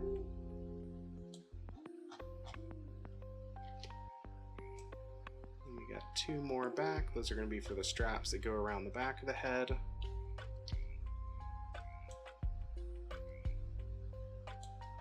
Just like that.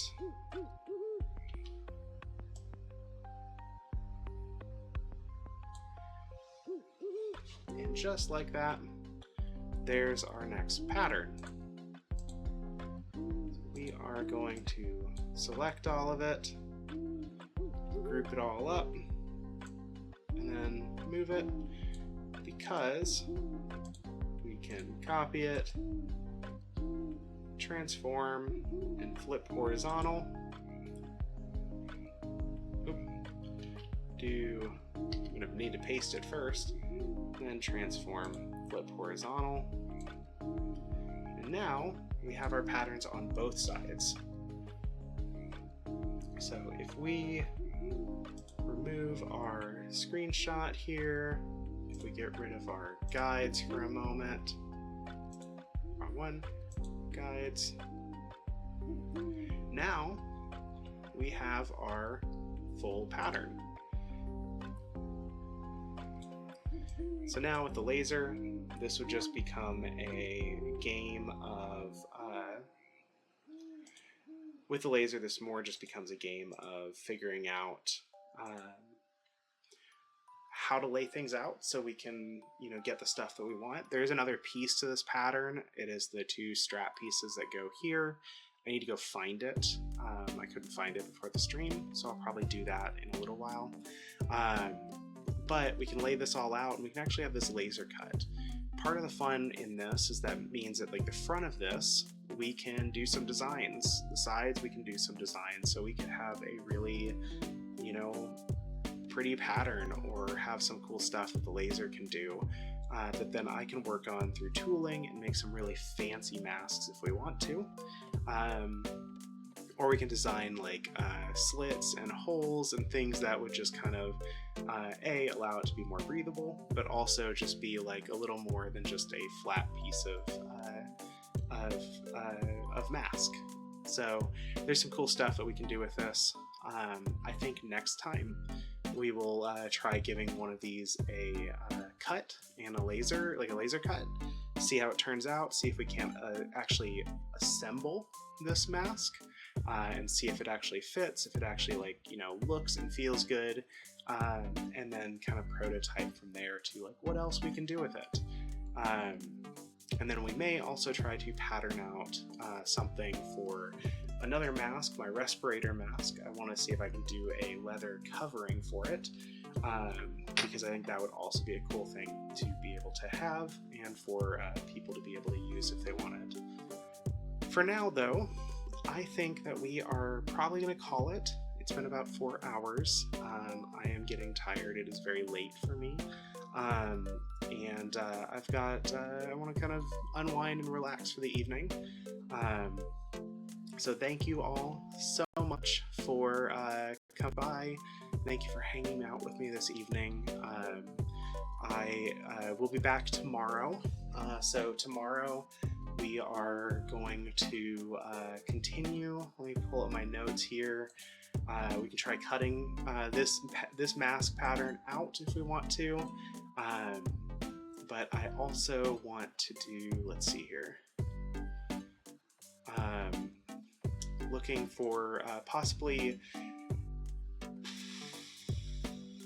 let's see, this was all Wednesday stuff. So probably gonna look at sewing up some of our other stuff. If I can get my threads in tomorrow like I want to, we can sew up some of our collars. We can burnish the harnesses that we've got, that we cut out today, and then we can work on these respirator, the respirator cover and the space mask. So we've got plenty of stuff we can work on, not to mention other projects I haven't even started yet. So there's still plenty to do. We're just not going to tonight. So with that said, yes, thank you. I'm going to get some good rest. I hope you all get some good rest as well. Have a good day. Have a good evening. Drink water. Make sure you get something to eat. Take care of yourself. And I'll see y'all tomorrow, okay?